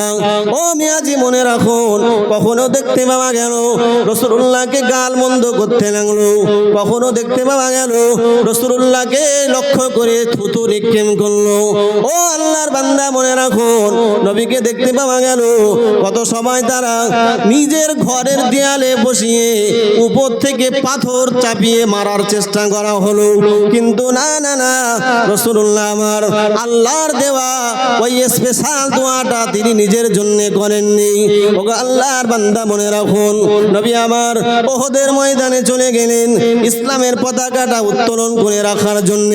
না না না, কাফের বেঈমান মুশরিকেরা আমার রাসূলুল্লাহর দন্দন মোবারককে শহীদ করে দিল, কিন্তু তারপরেও রাসূলুল্লাহ তার দেওয়া স্পেশাল দোয়াটা নিজের জন্য করেননি। ও আল্লাহর বান্দা মনে রাখুন, নবী আমার কলেমা প্রচারের জন্য দিলের দাওয়াত নিয়ে নবী আমার ওই তায়েফের ময়দানে চলে গেলেন। তায়েফের মানুষগুলো আমার নবীর কলেমাটা তারা গ্রহণ করলো না, শুধু তাই নয়, নবীকে পাথর দ্বারা তারা নিক্ষেপ করলো। আমার নবীর তামাম দেহটা রক্তাক্ত হয়ে গেল, এমনকি রাসূলুল্লাহর তামাম দেহ থেকে রক্ত খরে নিজের জুতাতে জমাট বেঁধে গেল। ও আল্লাহর বান্দা মনে রাখুন, আমার নবী তখনও তার জন্য দোয়াটা করেননি। আমার নবী জমিনে বেহুশ হয়ে গেলেন, হুঁশ ফিরে এলো, রাসূলুল্লাহ মাটিতে দাঁড়িয়ে গেলেন, কিন্তু না না না, চতুর্দিক দিয়ে কাফেররা আবার আবার পাথর মারলো। আমার রাসূলুল্লাহ আবার বেহুশ হয়ে জমিনে তিনি পড়ে গেলেন। ও আল্লাহর বান্দা মনে রাখুন, এরপরেও আমার রাসূলুল্লাহ নিজের জন্য স্পেশাল দোয়াটা করেননি। এরপরে আবার নবীর হুঁশ ফিরে আসলো, কিন্তু দেখতে পাওয়া গেল চতুর্দিক দিয়ে কাফেররা, বেঈমানরা, মুশরিকরা আমার রাসূলুল্লাহকে আবার নিক্ষেপ করলো পাথর। আমার নবী আবার হুঁশ হারিয়ে জমিনে বেহুশ হয়ে পড়ে গেলেন। এরপরে রাসূলুল্লাহ আবার উঠে দাঁড়ালেন। এতবার মারার পরেও রাসূলুল্লাহ আল্লাহর দেওয়া ওই স্পেশাল দোয়াটা নিজের জন্য কাফেরদের এগেনস্টে করেননি। আল্লাহ পাকের ফেরেশতা আসলেন, ইয়া রাসূলুল্লাহ, ইয়া হাবিবাল্লাহ, এই তায়েফের মানুষগুলো আপনাকে এত মার মেরেছে, আপনার তামাম দেহে রক্তক্ষরণ হয়েছে, এমনকি আপনার দেহের রক্তগুলো আপনার জুতোয় জমাট বেঁধে গেছে। ইয়া রাসূলুল্লাহ, ইয়া রাসূলুল্লাহ, ইয়া হাবিবাল্লাহ, হুজুর আমি পাহাড়ের ফেরেশতা আপনার কাছে চলে এসেছি। ইয়া রাসূলুল্লাহ, শুধু একবার অনুমতি দেন, আমি এই ওহদ পাহাড়টা চাপিয়ে তায়েফবাসীর মানুষগুলোকে ধ্বংস করে দেব। আমার নবী বললেন, ও আল্লাহ পাকের ফেরেশতা, আমি রাসূলুল্লাহ, কোরআনে মহান আল্লাহ জানিয়েছেন, ওয়ামা আরসালনাকা ইল্লা রাহমাতাল লিল আলামিন, আমি আমার নবীকে তামাম জগতের জন্য রহমতের আধার করে পাঠিয়েছি। জোরে বলুন সুবহানাল্লাহ, আরো আওয়াজ দিয়ে বলুন সুবহানাল্লাহ। পৃথিবীতে যত জগৎ আছে এক জগৎ নয়, আলামিন শব্দ আল্লাহ ব্যবহার করেছেন। সূরা ফাতিহার শুরুতে মহান আল্লাহ জানিয়েছেন, আলহামদুলিল্লাহি রাব্বিল আলামিন, তামাম প্রশংসা ওই আল্লাহর জন্য যিনি হলেন তামাম জগতের রব। জোরে বলুন সুবহানাল্লাহ। তামাম জগৎ মানে একটা জগৎ নয়, রূহের জগৎ, দুনিয়ার জগৎ, মায়ের পেটের জগৎ, কবরের জগৎ, হাসরের জগৎ, তামাম জগতের রব হলেন আমার আল্লাহ। আর আমার আল্লাহ আবার জানিয়েছেন, আমা আরসালনাকা ইল্লা রাহমাতাল লিল আলামিন। ওখানেও আলামিন, এখানেও মানে যত জগতে আল্লাহর রুবুবিয়্যাত বিদ্যমান, ঠিক তত জগতেই আমার রাসূলুল্লাহর রিসালাত রাহমাত বিদ্যমান। জোরে বলুন সুবহানাল্লাহ। রাসূল বললেন, আমাকে রহমত করে পাঠানো হয়েছে, আমি কাফেরদের এগেনস্টে বদদুয়া করব, এটা আমি রাসূলুল্লাহ, আমার শান নয়। জোরে বলুন সুবহানাল্লাহ। বদদুয়া করলেন না, যে এরা না চিনলেও এদের পরবর্তী জেনারেশন চিনলে আমি রাসূলুল্লাহ, আমাকে তারা মান্যতা দেবে। কারণ নবী তো শুধু আমাদের নয়, ইমানদাররা যদি বলে যে নবী আমাদের, তা ভুল হবে না? হবে না? কারণ নবী, আল্লাহ বললেন, কুল, নবী বলো, ইন্নী রাসূলুল্লাহি ইলাইকুম জামিয়া, আমি তোমাদের সকলের কাছে রাসূল হিসাবে প্রেরিত। জোরে বলুন সুবহানাল্লাহ। নবী শুধু আমাদের নয়, যেমন প্রাণীকুল তেমন পক্ষীকুল, যেমন মানবকুল তেমন জিন, যেমন জড় তেমন জীব, সমস্ত মখলুকাতের জন্য আমার নবীকে আল্লাহ রহমত করে পাঠিয়েছেন। জোরে বলুন সুবহানাল্লাহ। মক্কা শরীফ থেকে হেঁটে গেলে 5 মিনিট লাগে। একটা মসজিদ আছে, মসজিদের নাম হচ্ছে মসজিদুল জিন। কি বলেন? এটা আওয়াজ দেন না, কি বলেন? মসজিদুল জিন মানে জিনেদের মসজিদ। জিনেদের মসজিদ নাম হলো কেন? সব তো হাজী সাহেবরা জান যে ওই জিনেদের মসজিদের পাশ দিয়ে ওই কবরস্থানে যেতে হয়। কিন্তু কেন হলো জিনদের মসজিদ? 29 পারা সূরা জিন আছে না, ওই জিনের তাফসীর মানে সূরা জিনের আয়াতের তাফসীরে জানানো হয়েছে 7 অথবা 9 জনের একটা গ্রুপ জিনেদের নবী তেলাওয়াত করছেন। তো নবীর জবানের তেলাওয়াত শুনতে ভালো লাগবে না? লাগবে না? আমি যদি কোরআনের একটা আয়াত পড়তে ভালো লাগবে? লাগবে না? লাগবে না? আমার থেকে যে বড় মাপের কারি সাহেব, সে যদি পড়ে আরো ভালো লাগবে, তার থেকে আরো বড় কারি আনলে আরো ভালো লাগবে। তা যে নবীর কাছে কোরআন অবতীর্ণ হচ্ছে, সেই নবী জবান দিয়ে কোরআন তেলাওয়াত করছেন। জোরে বলুন সুবহানাল্লাহ। শুনছেন কারা? জিনরা। আব্বা জান, আমার ভাই জানেরা, সূরা জিনের ভিতরে প্রথম আয়াতে মহান আল্লাহ জানিয়েছেন, নবী পাক যখন কোরআন তেলাওয়াত করছেন, ইস্তামা নাফারুম মিনাল জিন্নি, জিনদের একটি জামাত, জিনদের একটি দল আবার রাসূলুল্লাহর জবানি মোবারকের কোরআন তেলাওয়াত শুনছে। শুধু শুনছে তাই নয়, বরং তারা শুনে এক বাক্যে স্বীকার করলো, ইন্না সামি'না কুরআনান আজাবা, আমরা এক আশ্চর্য ধরনের কোরআন শুনলাম। জোরে বলুন। উনি বলছে, আমরা এক আশ্চর্য ধরনের কোরআন শুনলাম। ইয়াহদি ইলা রুশদ, যে বাণীটা হেদায়েতের রাস্তায় মানুষদেরকে ডাক দেয়। বলুন সুবহানাল্লাহ। ফামান্না বিহি, ওই 7 অথবা 9 জনের, ওই 9 জনের জামাত, ওই জিনদের জামাত বলল, আমরা শুধু শুনলাম তাই নয়, বরং ফামান্না বিহি, আমরা ওই রবের প্রতি আমরা ঈমান গ্রহণ করলাম। ওয়ালান নুশরিকা বিরাব্বিনা আহাদা, এবং আমরা ওয়াদাবদ্ধ হলাম ওই রবের সঙ্গে আমরা কাউকে শরীক করব না। জোরে বলুন সুবহানাল্লাহ, আরো জোরে বলুন সুবহানাল্লাহ। তাহলে জিনরাও নবীর কোরআন শুনে নবীর হাতে হাত দিয়ে কলিমা পড়ে মুসলমান। তাহলে শুধু মানে মানব কুলের নবী তিনি নন, তামাম মাখলুকাতের নবী তিনি। তাই রাসূলুল্লাহ তাদের জন্য বদদুয়া করেননি। তাহলে কাফেরদের হাতে কলেমা প্রচারের জন্য এতভাবে রাসূলুল্লাহ অত্যাচারের শিকার হলেন, দৈহিকভাবে, সামাজিক বয়কটভাবে। এরপরে ওই স্পেশাল দোয়াটা নবী করেছেন না। কেন? আব্বা জান, আমার ভাইজানেরা, নবী আমার জানিয়েছেন লিকুল্লি নাবিয়্যিন দাওয়াতুন মুস্তাজাবা, প্রত্যেকটা নবীর জন্য আল্লাহ পাক একটা করে স্পেশাল দোয়া দিয়েছেন। ও আমার সাহাবীরা মনে রাখো, আমি রাসূলুল্লাহ বলছি, কিন্তু আমি আবার ওই স্পেশাল দোয়াটা ওয়া আনা আখতাবিউ দাওয়াতি শাফাআতান লি উম্মতি ইয়াউমাল কিয়ামা। ও আমার সাহাবীরা মনে রাখো, আমি রাসূলুল্লাহ বলছি, আমি আবার ওই স্পেশাল দোয়াটা আমি আবার উম্মতের জন্য, আমি আমার পাপী তাপী উম্মতের জন্য, আমি আমার গুনাহগার উম্মতের জন্য কিয়ামতের ময়দানে আমার উম্মতের সুপারিশ শাফাআতি করার জন্য আমি রাসূলুল্লাহ আমার ওই স্পেশাল দোয়াটা আমি রেখে দিয়েছি। জোরে বলুন সুবহানাল্লাহ, আরো জোরে বলুন সুবহানাল্লাহ। ওই দোয়াটা আমি রেখেছি আমার গুনাহগার উম্মতের জন্য, আমি সেদিন সুপারিশ করবো আল্লাহর কাছে, আর আল্লাহ ওয়াদা দিয়েছেন আমার ওই দোয়া মঞ্জুর করবেন আল্লাহ। তাহলে কিয়ামতের দিবসে সবাই যেদিন নাফসি নাফসি নাফসি, সূরা আবাসাতে আল্লাহ জানিয়েছেন কিয়ামতের দিবসটা এতটা ভয়াবহ হবে যে ইয়াউমা ইয়াফিরুল মারউ মিন আখিহি ওয়া উম্মিহি ওয়া আবিহি ওয়া সাহিবাতিহি ওয়া বানিহি, সব ভাই, পিতা, তার মা, নিজের স্ত্রী, সবাই সেদিন নিজের সন্তান সব তার ছেড়ে পালিয়ে যাবে। কোরআন শরীফে মহান আল্লাহ জানিয়েছেন ইয়াউমা ইয়াফিরুল মারউ মিন আখিহি, কিয়ামতের দিবসটা এতটা ভয়াবহ হবে। ইয়াউমা ইয়াফিরুল মারউ মিন আখিহি, বান্দার কাছ থেকে তার ভাই সরে যাবে, ওয়া উম্মিহি, তার মা সরে যাবে, ওয়া আবিহি, ওই ব্যক্তির বাপ তার কাছ থেকে সরে যাবে, ওয়া সাহিবাতিহি, 4 নম্বরে মহান আল্লাহ জানিয়েছেন, এবং তার স্ত্রী তার থেকে সরে যাবে। 5 নম্বরে মহান আল্লাহ পাকের কোরআন জানিয়েছে এবং ওই মানুষটার সন্তান আদিরাও বিদায় নেবে, মানুষটা একা হয়ে যাবে।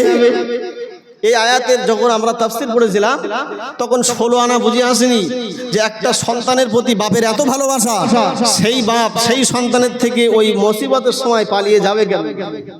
কিন্তু যখন করোনার পিরিয়ড আসলো তখন এই আয়াতের তাফসীর বোঝা গেল যে আল্লাহ বলেছেন ওই দিনের ভয়াবহ দেখে একজন মানুষের পাশ থেকে সবাই সরে যাবে।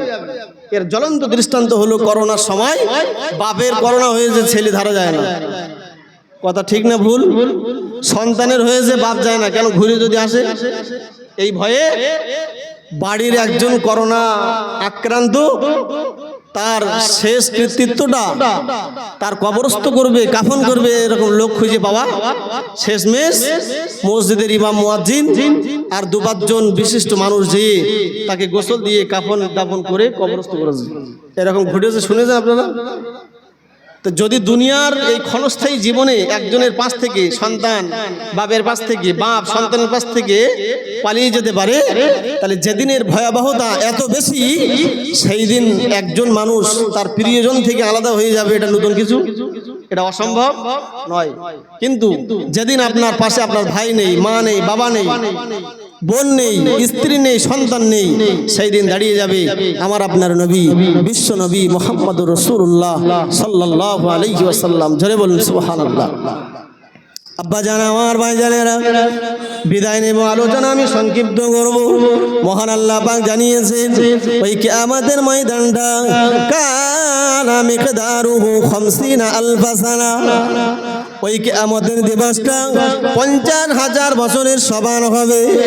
ওই হাসরবাসীরা সেদিন নাফসি নাফসি নাফসি নাফসি করতে থাকবে এবং কি তামাম নবীরা পর্যন্ত নাফসি নাফসি করতে থাকবে, কেউ কারোর পাশে দাঁড়াবে না। তামাম হাসরবাসীরা আল্লাহ পাকের নবী হযরত নবী আদম আলাইহিস সালামের কাছে চলে যাবেন। ইয়া আবাল বাশার, ও আমাদের আদি পিতা, আজকে আমরা বড় বিপদে পড়ে গেছি, আল্লাহর কাছে আমাদের জন্য একটু সুপারিশ সাফায়াতি করুন। আল্লাহ পাকের নবী আদম আলাইহিস সালাম ওই সময় বলবেন লাস্তু হুনাকুম, তোমাদের জন্য সুপারিশ করব সেইরকম যোগ্যতা আমার নেই। ইযহাবু ইলা নূহিন আলাইহিস সালাম, ও হাসরবাসীরা, আমি আদম বলছি তোমরা আল্লাহ পাকের নবী নূহের কাছে চলে যাও। তামাম হাসরের ময়দানের মানুষেরা সেই হযরত নবী নূহ আলাইহিস সালামের কাছে চলে যাবে। আল্লাহর নবী নূহ বলবেন লাস্তু হুনাকুম, ও হাসরবাসীরা, আমি আল্লাহ পাকের নবী নূহ বলছি আমি তোমাদের সুপারিশের যোগ্য না। ইযহাবু ইলা ইব্রাহিম আলাইহিস সালাম, বরং তোমরা নবী ইব্রাহিমের কাছে চলে যাও।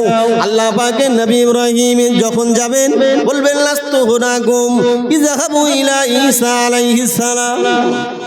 প্রত্যেক নবী সেদিন ফিরিয়ে দেবেন, এক নবী আরেক নবীর কাছে পাঠিয়ে দেবেন।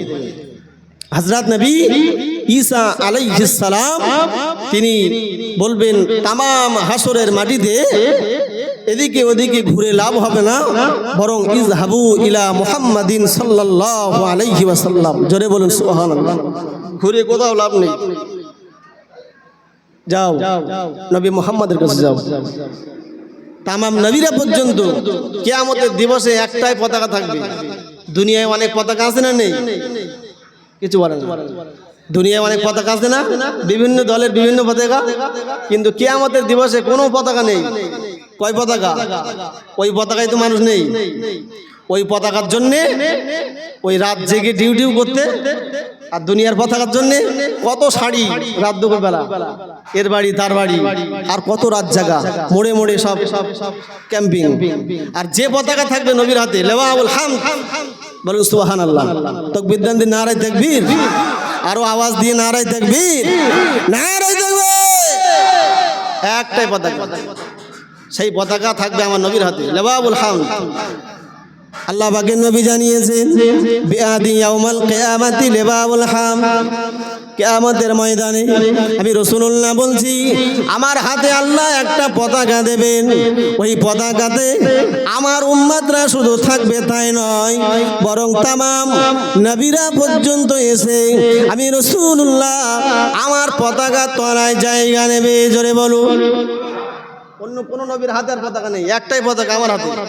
আমার নবীরাও থাকবে, আমার উম্মতরাও থাকবে, অন্য নবীর উম্মতরাও থাকবে, ইভেন অন্য নবীরাও থাকবেন। জোরে বলুন সুবহানাল্লাহ। তো কিয়ামতের ময়দানে তো সবাই উলঙ্গ হয়ে উঠবে, শুনেছেন না? নবীও কি ওই অবস্থায় উঠবে? আব্বা জান, আমার ভাই জানেরা, ও জওয়ানেরা, যুবকেরা, মুরব্বিয়ানেরা, মনে রাখুন বক্তব্য আমি লম্বা করব না, সবাই আমি আপনাদের নষ্ট করব না। হাদিস পাকের ভিতরে নবী আমার জানিয়েছেন ইন্না ইব্রাহিম আলাইহিস সালাম আউয়ালু ইউসা ইয়াউমাল কিয়ামা। আল্লাহ নবী হযরত নবী ইব্রাহিম আলাইহিস সালামের কিয়ামতের ময়দানে সর্বপ্রথম পোশাক পরিধান করানো হবে। সবাই তো খাতনাবিহীন, মানে গায়ে জামা নেই, জুতো নেই, কিন্তু সর্বপ্রথম পোশাক পরানো হবে কার? নবী ইব্রাহিম আলাইহিস সালাম। কে বলছেন? আমাদের নবী। যে আমাদের নবী বড় না ইব্রাহিম নবী বড়? তা পোশাক পরাচ্ছে কার আগে? কেন? তাহলে আমাদের নবীর দাম কমে যাচ্ছে না?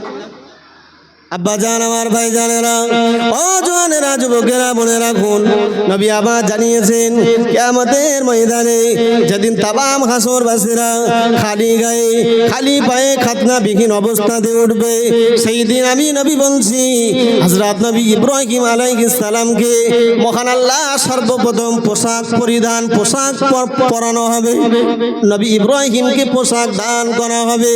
ও আমার সাহাবীরা, মনে রাখো আমি রাসূলুল্লাহ আমি মুহাম্মাদুর রাসূলুল্লাহ বলছি, কিন্তু না না না, আমাকে আল্লাহ উলঙ্গ অবস্থায় হাসরে তুলবেন না, বরং হাসর কায়েম হওয়ার আগে আমার আল্লাহ জিবরাইলকে পাঠিয়ে দেবেন। ও আমার মালাইকা জিবরাইল, যাও জান্নাতে চলে যাও, জান্নাত থেকে একটা পোশাক নাও, আমার নবীজির মাজার মুকাদ্দাসে চলে যাও। জোরে বলুন সুবহানাল্লাহ, আরো জোরে বলুন সুবহানাল্লাহ। আল্লাহ নবী জানালেন হযরত মালাইকা জিবরিল আলাইহিস সালাম আল্লাহ পাকের অর্ডারে জান্নাতে চলে যাবেন, জান্নাত থেকে জান্নাতি পোশাক নিয়ে আমার মাজার মুকাদ্দাসে উপস্থিত হয়ে যাবেন। জোরে বলেন, আরো জোরে বলুন সুবহানাল্লাহ। জিবরিল আমিনের আনা পোশাক পরে আমি রাসূলুল্লাহ হাসরের ময়দানে উঠব। আল্লাহ পাক আমাকে বলবেন, ও আমার আল্লাহ, আমার প্রিয় নবী নবী মুহাম্মদুর রাসূলুল্লাহ, ইযহাব ইলা বাবিল জান্নাহ, ও নবী যাও জান্নাতে চলে যাও, জান্নাতটা তুমি আগে প্রথম উদ্বোধন করে এসো। আল্লাহ পাকের নবী আমার জানিয়েছেন, আমি আল্লাহ পাকের নির্দেশ মোতাবেক আমি জান্নাতে চলে যাব। জান্নাতের দরজা দিয়ে টোকা দেওয়া হবে, জান্নাতের দারোয়ান বলবে, কে আপনি? মানান্দা। আল্লাহ পাকের নবী বলবেন, আনা মুহাম্মদ, আমি গোলাম মুহাম্মদ।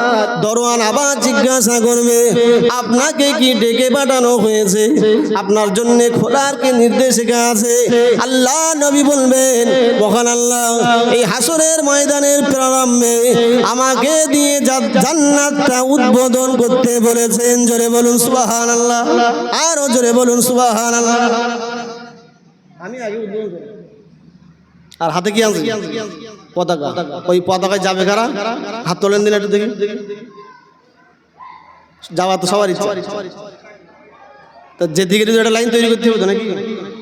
হ্যাঁ, সেই দিন আমি এ পর্যন্ত বলি, এটা বুঝিয়েছি আপনাকে। নবী দুনিয়ায় কাঁদলেন, কবরে কাঁদলেন, আখেরাতে কাঁদছেন কার জন্যে? আমার জন্য, আপনার জন্য। তাহলে সেই নবী যদি একটু ভালোবাসা বেশি যায়, তাহলে দেওয়া যায় না? যায়।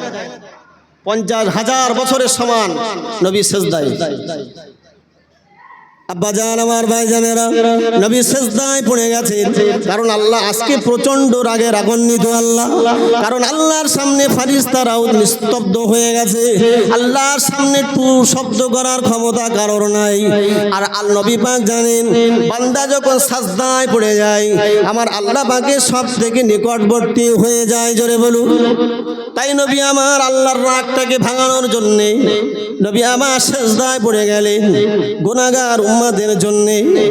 আমার আল্লাহ পাক হযরত মালাইকা ফারিস্তা জিবরাইলকে ডেকে বললেন, ও আমার মালাইকা জিবরাইল, আমার নবী সেজদায় পড়ে কাঁদছেন।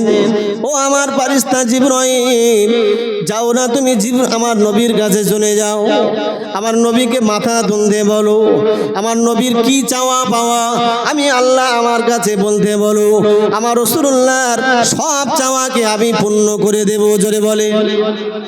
ও জওয়ানেরা, যুবকেরা, আল্লাহ পাকের ফেরেশতা জিবরিল আমিন আলাইহিস সালাম আমার নবীর কাছে এসে বললেন, আসসালামু আলাইকা ইয়া রাসূলুল্লাহ, আসসালাতু ওয়াসসালামু আলাইকা ইয়া হাবিবাল্লাহ, ইয়া রাসূলুল্লাহ, ইয়া হাবিবাল্লাহ। হুজুর, আপনি কেন সাজদায় পড়ে কাঁদছেন?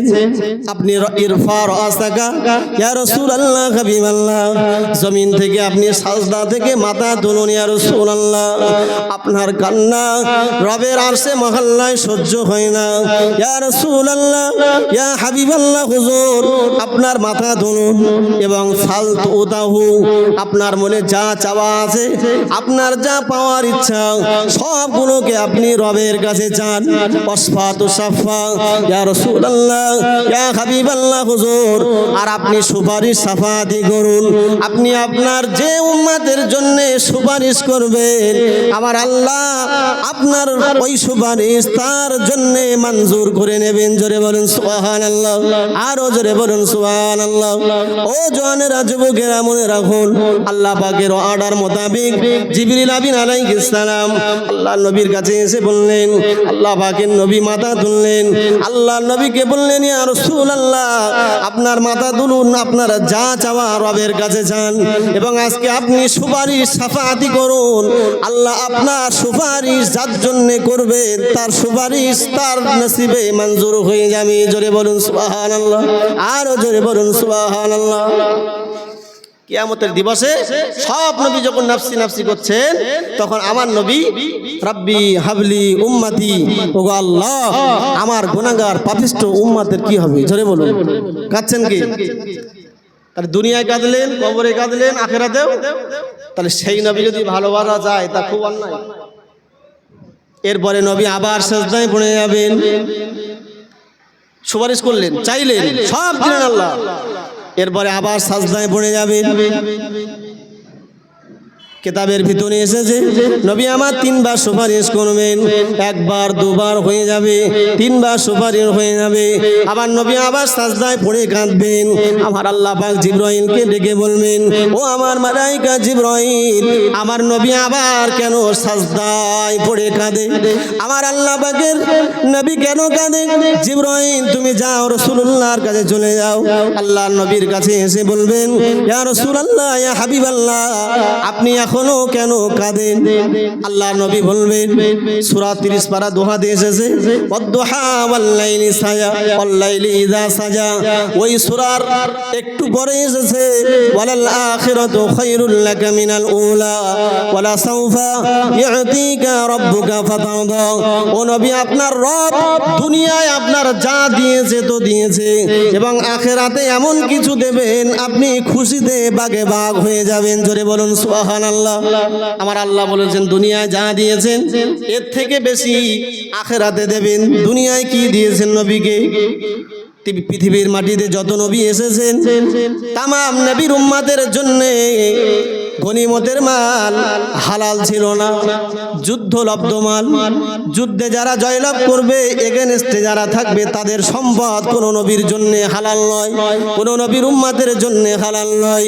কিন্তু বিশ্ব নবী মুহাম্মদুর রাসূলুল্লাহ সাল্লাল্লাহু আলাইহি ওয়াসাল্লামের আমাদের গুনাহগার উম্মতের জন্য যুদ্ধলব্ধ মালকে আল্লাহ হালাল করেছেন। জোরে বলুন, আরো জোরে বলুন সুবহানাল্লাহ। পৃথিবীর মাটিতে যত নবী এসেছেন তামাম নবী আলাইহিমুস সালামের উম্মতের জন্য পবিত্রতা অর্জনের জন্য একটাই মাধ্যম, সেটা পানি দিয়ে ওযু করা। কিন্তু কোন নবীর জামানাতে মাটি দিয়ে তায়াম্মাম করার ব্যবস্থা ছিল না গো। কিন্তু আখিরি জামানার নবী বিশ্ব নবী মুহাম্মদুর রাসূলুল্লাহ সাল্লাল্লাহু আলাইহি ওয়াসাল্লামের খাতিরে আমাদের মতো এই পাপী উম্মতের জন্য আল্লাহ বললেন, ফাতায়াম্মামু সাঈদান তাইয়্যিবা। ওগো আমার আখিরি জামানার নবী, আপনার জন্য এবং আপনার উম্মতের জন্য যদি তারা ওযু করার জন্য পানি না পায়, তাহলে আমি আল্লাহ বলে দিলাম, পানি না পেলে তারা মাটি দিয়ে তায়াম্মাম করে পবিত্রতা অর্জন করে নেবে। জোরে বলুন সুবহানাল্লাহ, আর জোরে বলুন সুবহানাল্লাহ। তাহলে এরকম অনেক কিছু নবীকে দিয়েছেন, আর আল্লাহ বললেন আখিরাতে আমি আপনাকে এমন কিছু দিব যে যাতে আপনি খুশি হয়ে যাবে। কিন্তু আমি নবী এখনো খুশি হয়নি। জিবরাইল আমিন আলাইহিস সালাম বললেন, ইয়া রাসূলুল্লাহ, হাবিবাল্লাহ, আপনি এখনো খুশি হলেন না কেন? তাহলে রবের কাছে আপনার আর কি চাওয়ার আছে? আল্লাহ পাকের নবী বললেন, ও মালাইকা জিবরাইল, লা আরদা, আমি নবী ততক্ষণ খুশি হব না, আমি রাসূলুল্লাহ ততক্ষণ আনন্দিত হব না, ওয়া ওয়াহিদুম মিন উম্মতি ফিন্নার। জোরে বলুন সুবহানাল্লাহ, আরো জোরে বলুন সুবহানাল্লাহ। আল্লাহ পাকের নবী বললেন, ও মালাইকা জিবরাইল, শুনে রাখো, আমি রাসূলুল্লাহ বলছি, আল্লাহ বলেছেন আমি রাসূলুল্লাহ আমাকে খুশি বানিয়ে দেবেন। কিন্তু আমি রাসূল বলছি, আমার একটা উম্মত যদি জাহান্নামে থাকে, আমি ততক্ষণ পর্যন্ত আমি খুশি প্রকাশ করব না। জোরে বলুন সুবহানাল্লাহ, আরো জোরে বলুন সুবহানাল্লাহ। নারে তাকবীর, নারে তাকবীর, নারে তাকবীর। ওগো চাঁদ, তুমি বলে দাও আমার নবীজি কোথায়? ওগো চাঁদ, তুমি বলে দাও আমার নবীজি কোথায়? আল্লাহুম্মা সাল্লি আলা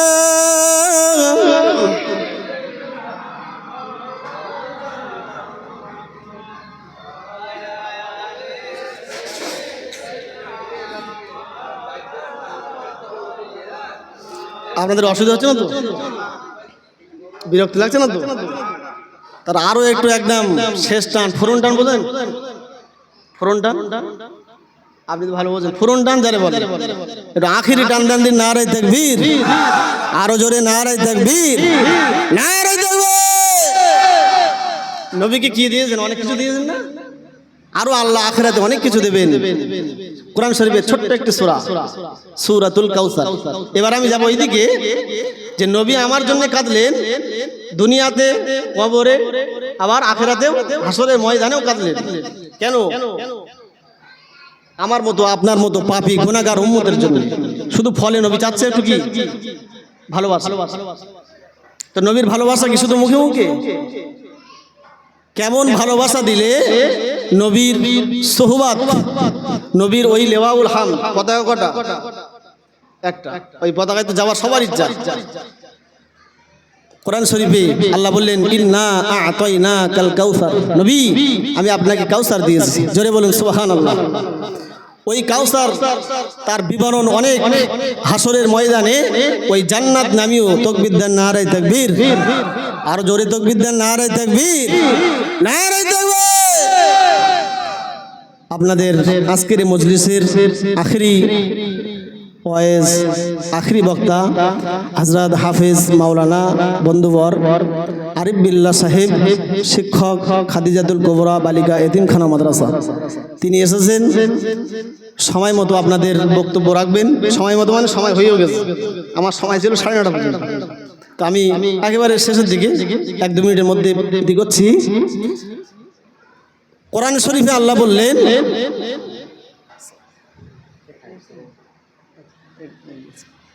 কোরআন শরীফে আল্লাহ বললেন, নবী, আমি আপনাকে কাউসার দিয়েছি। যে কাউসার থাকবে কোথায়? জান্নাতে। সেই জান্নাত থেকে একটা নহর চলে আসবে হাসরের ময়দানে। নবী বললেন, আমি ওই হাসরের ময়দানে দাঁড়িয়ে থাকবো। হাসরের ময়দানে কাউসার থাকবে, যে কাউসারের দূরত্ব মাসিরাতা শাহর। নবী বললেন 1 মাসের রাস্তা।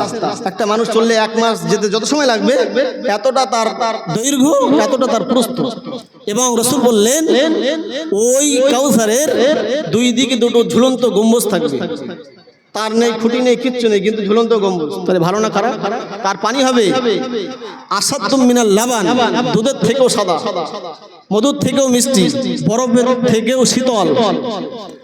আব্বা জান, আমার ভাই জানেরা, ও জওয়ানেরা, যুবকেরা, মনে রাখুন, নবী আবার জানিয়েছেন, ও আমার সাহাবীরা মনে রাখো, ওই কাউসারের পানি পান করানোর জন্য নুজুমিস সামাই, আকাশে যত তোমরা তারা দেখো, ওই অতটা তারা পরিমাণ পান পাত্র থাকবে ওই কাউসারের পাশে। জোরে বলুন। আমি রাসূলুল্লাহ ওই পানি ওই পাত্র দিয়ে সমস্ত হাসরবাসীদেরকে পান করাবো। তবে সাহাবীরা মনে রাখো, আমি রাসূলুল্লাহ বলছি, সবার আগে আমি আমার উম্মতদেরকে পানি পান করাবো। জোরে বলুন, আরো জোরে বলুন সুবহানাল্লাহ। সাহাবীরা প্রশ্ন করলেন, কাইফা তারিফুনা ইয়া রাসূলুল্লাহ, কাইফা তারিফু ইয়া রাসূলুল্লাহ, ইয়া রাসূলুল্লাহ, হাবিবাল্লাহ, ওই হাসরের ময়দানে কোটি কোটি কোটি মানুষের মধ্যে আমরা যে আপনার নবী, আমাদেরকে কিভাবে আপনি চিনবেন? আল্লাহ নবী বললেন, ও আমার সাহাবীরা মনে রাখো, আমি রাসূলুল্লাহ বলছি, আমি সকলের পানি পান করাবো, তবে আমার উম্মতের জন্য পানি আগে পান করাবো। ও আমার সাহাবীরা মনে রাখো, আমি রাসূলুল্লাহ বলছি, গুররুম মুহাজ্জালিন, আমার যে সমস্ত উম্মতেরা নামাজের জন্য পবিত্রতা অর্জন করবে, যে সমস্ত অঙ্গগুলোতে ওযু করার সময় পানি ব্যবহার হয়, আমি রাসূলুল্লাহ বলছি, আমার উম্মতের জন্য একটা আলাদা বৈশিষ্ট্য। তামাম নবীর উম্মতের জন্য ওযু ছিল, কিন্তু না না না, তাদের অঙ্গ দিয়ে কখনো আলো বার হবে না। কিন্তু সাহাবীরা মনে রাখো, আমার যে সমস্ত উম্মতেরা নামাজের জন্য পবিত্রতা অর্জন করবে, পানি যে সমস্ত অঙ্গে ব্যবহার করতে হয়, আমি রাসূলুল্লাহ বলছি, ওই অঙ্গ দিয়ে কিয়ামতের ময়দানে নূর চমকাতে থাকবে। জোরে বলুন সুবহানাল্লাহ। ওগো আল্লাহর বান্দা মনে রাখুন, নবী আবার জানিয়ে দিলেন, ওই নূর দেখে দেখে আমি রাসূলুল্লাহ আমার উম্মতদেরকে আগে পানি পান করিয়ে দেব। জোরে বলুন সুবহানাল্লাহ। সুবহানাল্লাহ, আরো জোরে বলুন সুবহানাল্লাহ। তাহলে নবী বেশি ভালোবাসা চাইছেন, কারণ দুনিয়াতে যেমন আমাদের জন্য ক্ষমা ভিক্ষা চাইলেন, কবরে চাইলেন, আখিরাতেও সবাই পাশ থেকে সরে গেলেও আমার নবী আপনার নবী পাশ থেকে সরবে। তার জন্য ওযুর অঙ্গ দিয়ে নূর বার করতে হবে না? হবে না? এখন যদি আপনি নামাজি না হন, আর সমাজে তো অনেক মানুষ আছে যারা সপ্তাহে একবার করে ওযু করে, এরকম আছে না? নেই? আবার এমন প্লেয়ার আছে বছরে দুবার ওযু করে, তাও কেমন ওযু করে আল্লাহ ভালো জানে। বউটা হয়তো ঠেলি ঠেলি হয়তো পাঠায় যে যদি একেবারে ঈদের নামাজেও না যাও তো এ জামানার ফেরাউনি সবাই চিনে নেবেন। কথা ঠিক বলছি না ভুল? তো এজন্যে নবীর ওই হাতের কাউসার পানি পান করতে গেলে, ওই লেওয়াউল হামদ নবীর পতাকার তলায় আপনার জায়গা নিতে গেলে আপনার ওযুর অঙ্গ দিয়ে নূর বার করতে হবে, আর তার জন্য আপনার পবিত্রতা অর্জন করতে হবে। দৈনন্দিন কবার, অথচ মাগরিবের নামাজে মসজিদ বিরাট ভরে যাচ্ছে, আর আচারকতে খবর নেই। এরা কি এই নবীর হাতের কাউসার পাবে না? এই জন্য বাবাজি আমার, বছরে একবার নবী দিবস পালন করব, নবীজির ভক্ত হয়ে গেলাম, নবীজির সুপারিশ আমার জন্য হয়ে যাবে, এটা ভাবা ভুল হয়ে যাবে। বরং আপনার প্রত্যেক দিন দৈনন্দিন আপনার জীবনে নবীজির সুন্নাতের যেমন বাস্তবে রূপ দিতে হবে, তেমন নামাজ, রোজা, শরিয়াতের প্রত্যেকটি আমলের সঙ্গে আপনার সুসম্পর্ক থাকতে হবে। তাহলে কিয়ামতের ময়দানে প্রকৃত নবীর উম্মত বলে দাবি করতে পারবো। নবীর সুপারিশ, নবীর হাতের কাউসার, নবীর ওই পতাকা তলে জায়গা হবে। আল্লাহ আমাদের সকলের জন্য মঞ্জুর করেন, সকলে বলি আল্লাহুম্মা আমিন। যতটুকু আলোচনা করলাম ভুল ত্রুটি, বেয়াদবি, মার্জনীয় ক্ষমা করবেন। আগামীতে আল্লাহ চাইলে আবারও তো সাক্ষাৎ হবে, আপনারা আমার জন্য দোয়া করবেন, আমিও আপনাদের জন্য দোয়া করি। আল্লাহ মরণের আগে যেন বিশ্ব নবীর দিদার আমাদের সকলের ভাগ্যে মঞ্জুর করেন, সকলে বলি আল্লাহুম্মা আমিন। এবং মরণের সময় আমাদের প্রত্যেকের জবানে যেন আল্লাহ ঈমানকে জারি করে দেন, জোরে বলুন আল্লাহুম্মা আমিন। বিদায় নিলাম। আসসালামু আলাইকুম ওয়া রাহমাতুল্লাহি ওয়া বারাকাতুহু।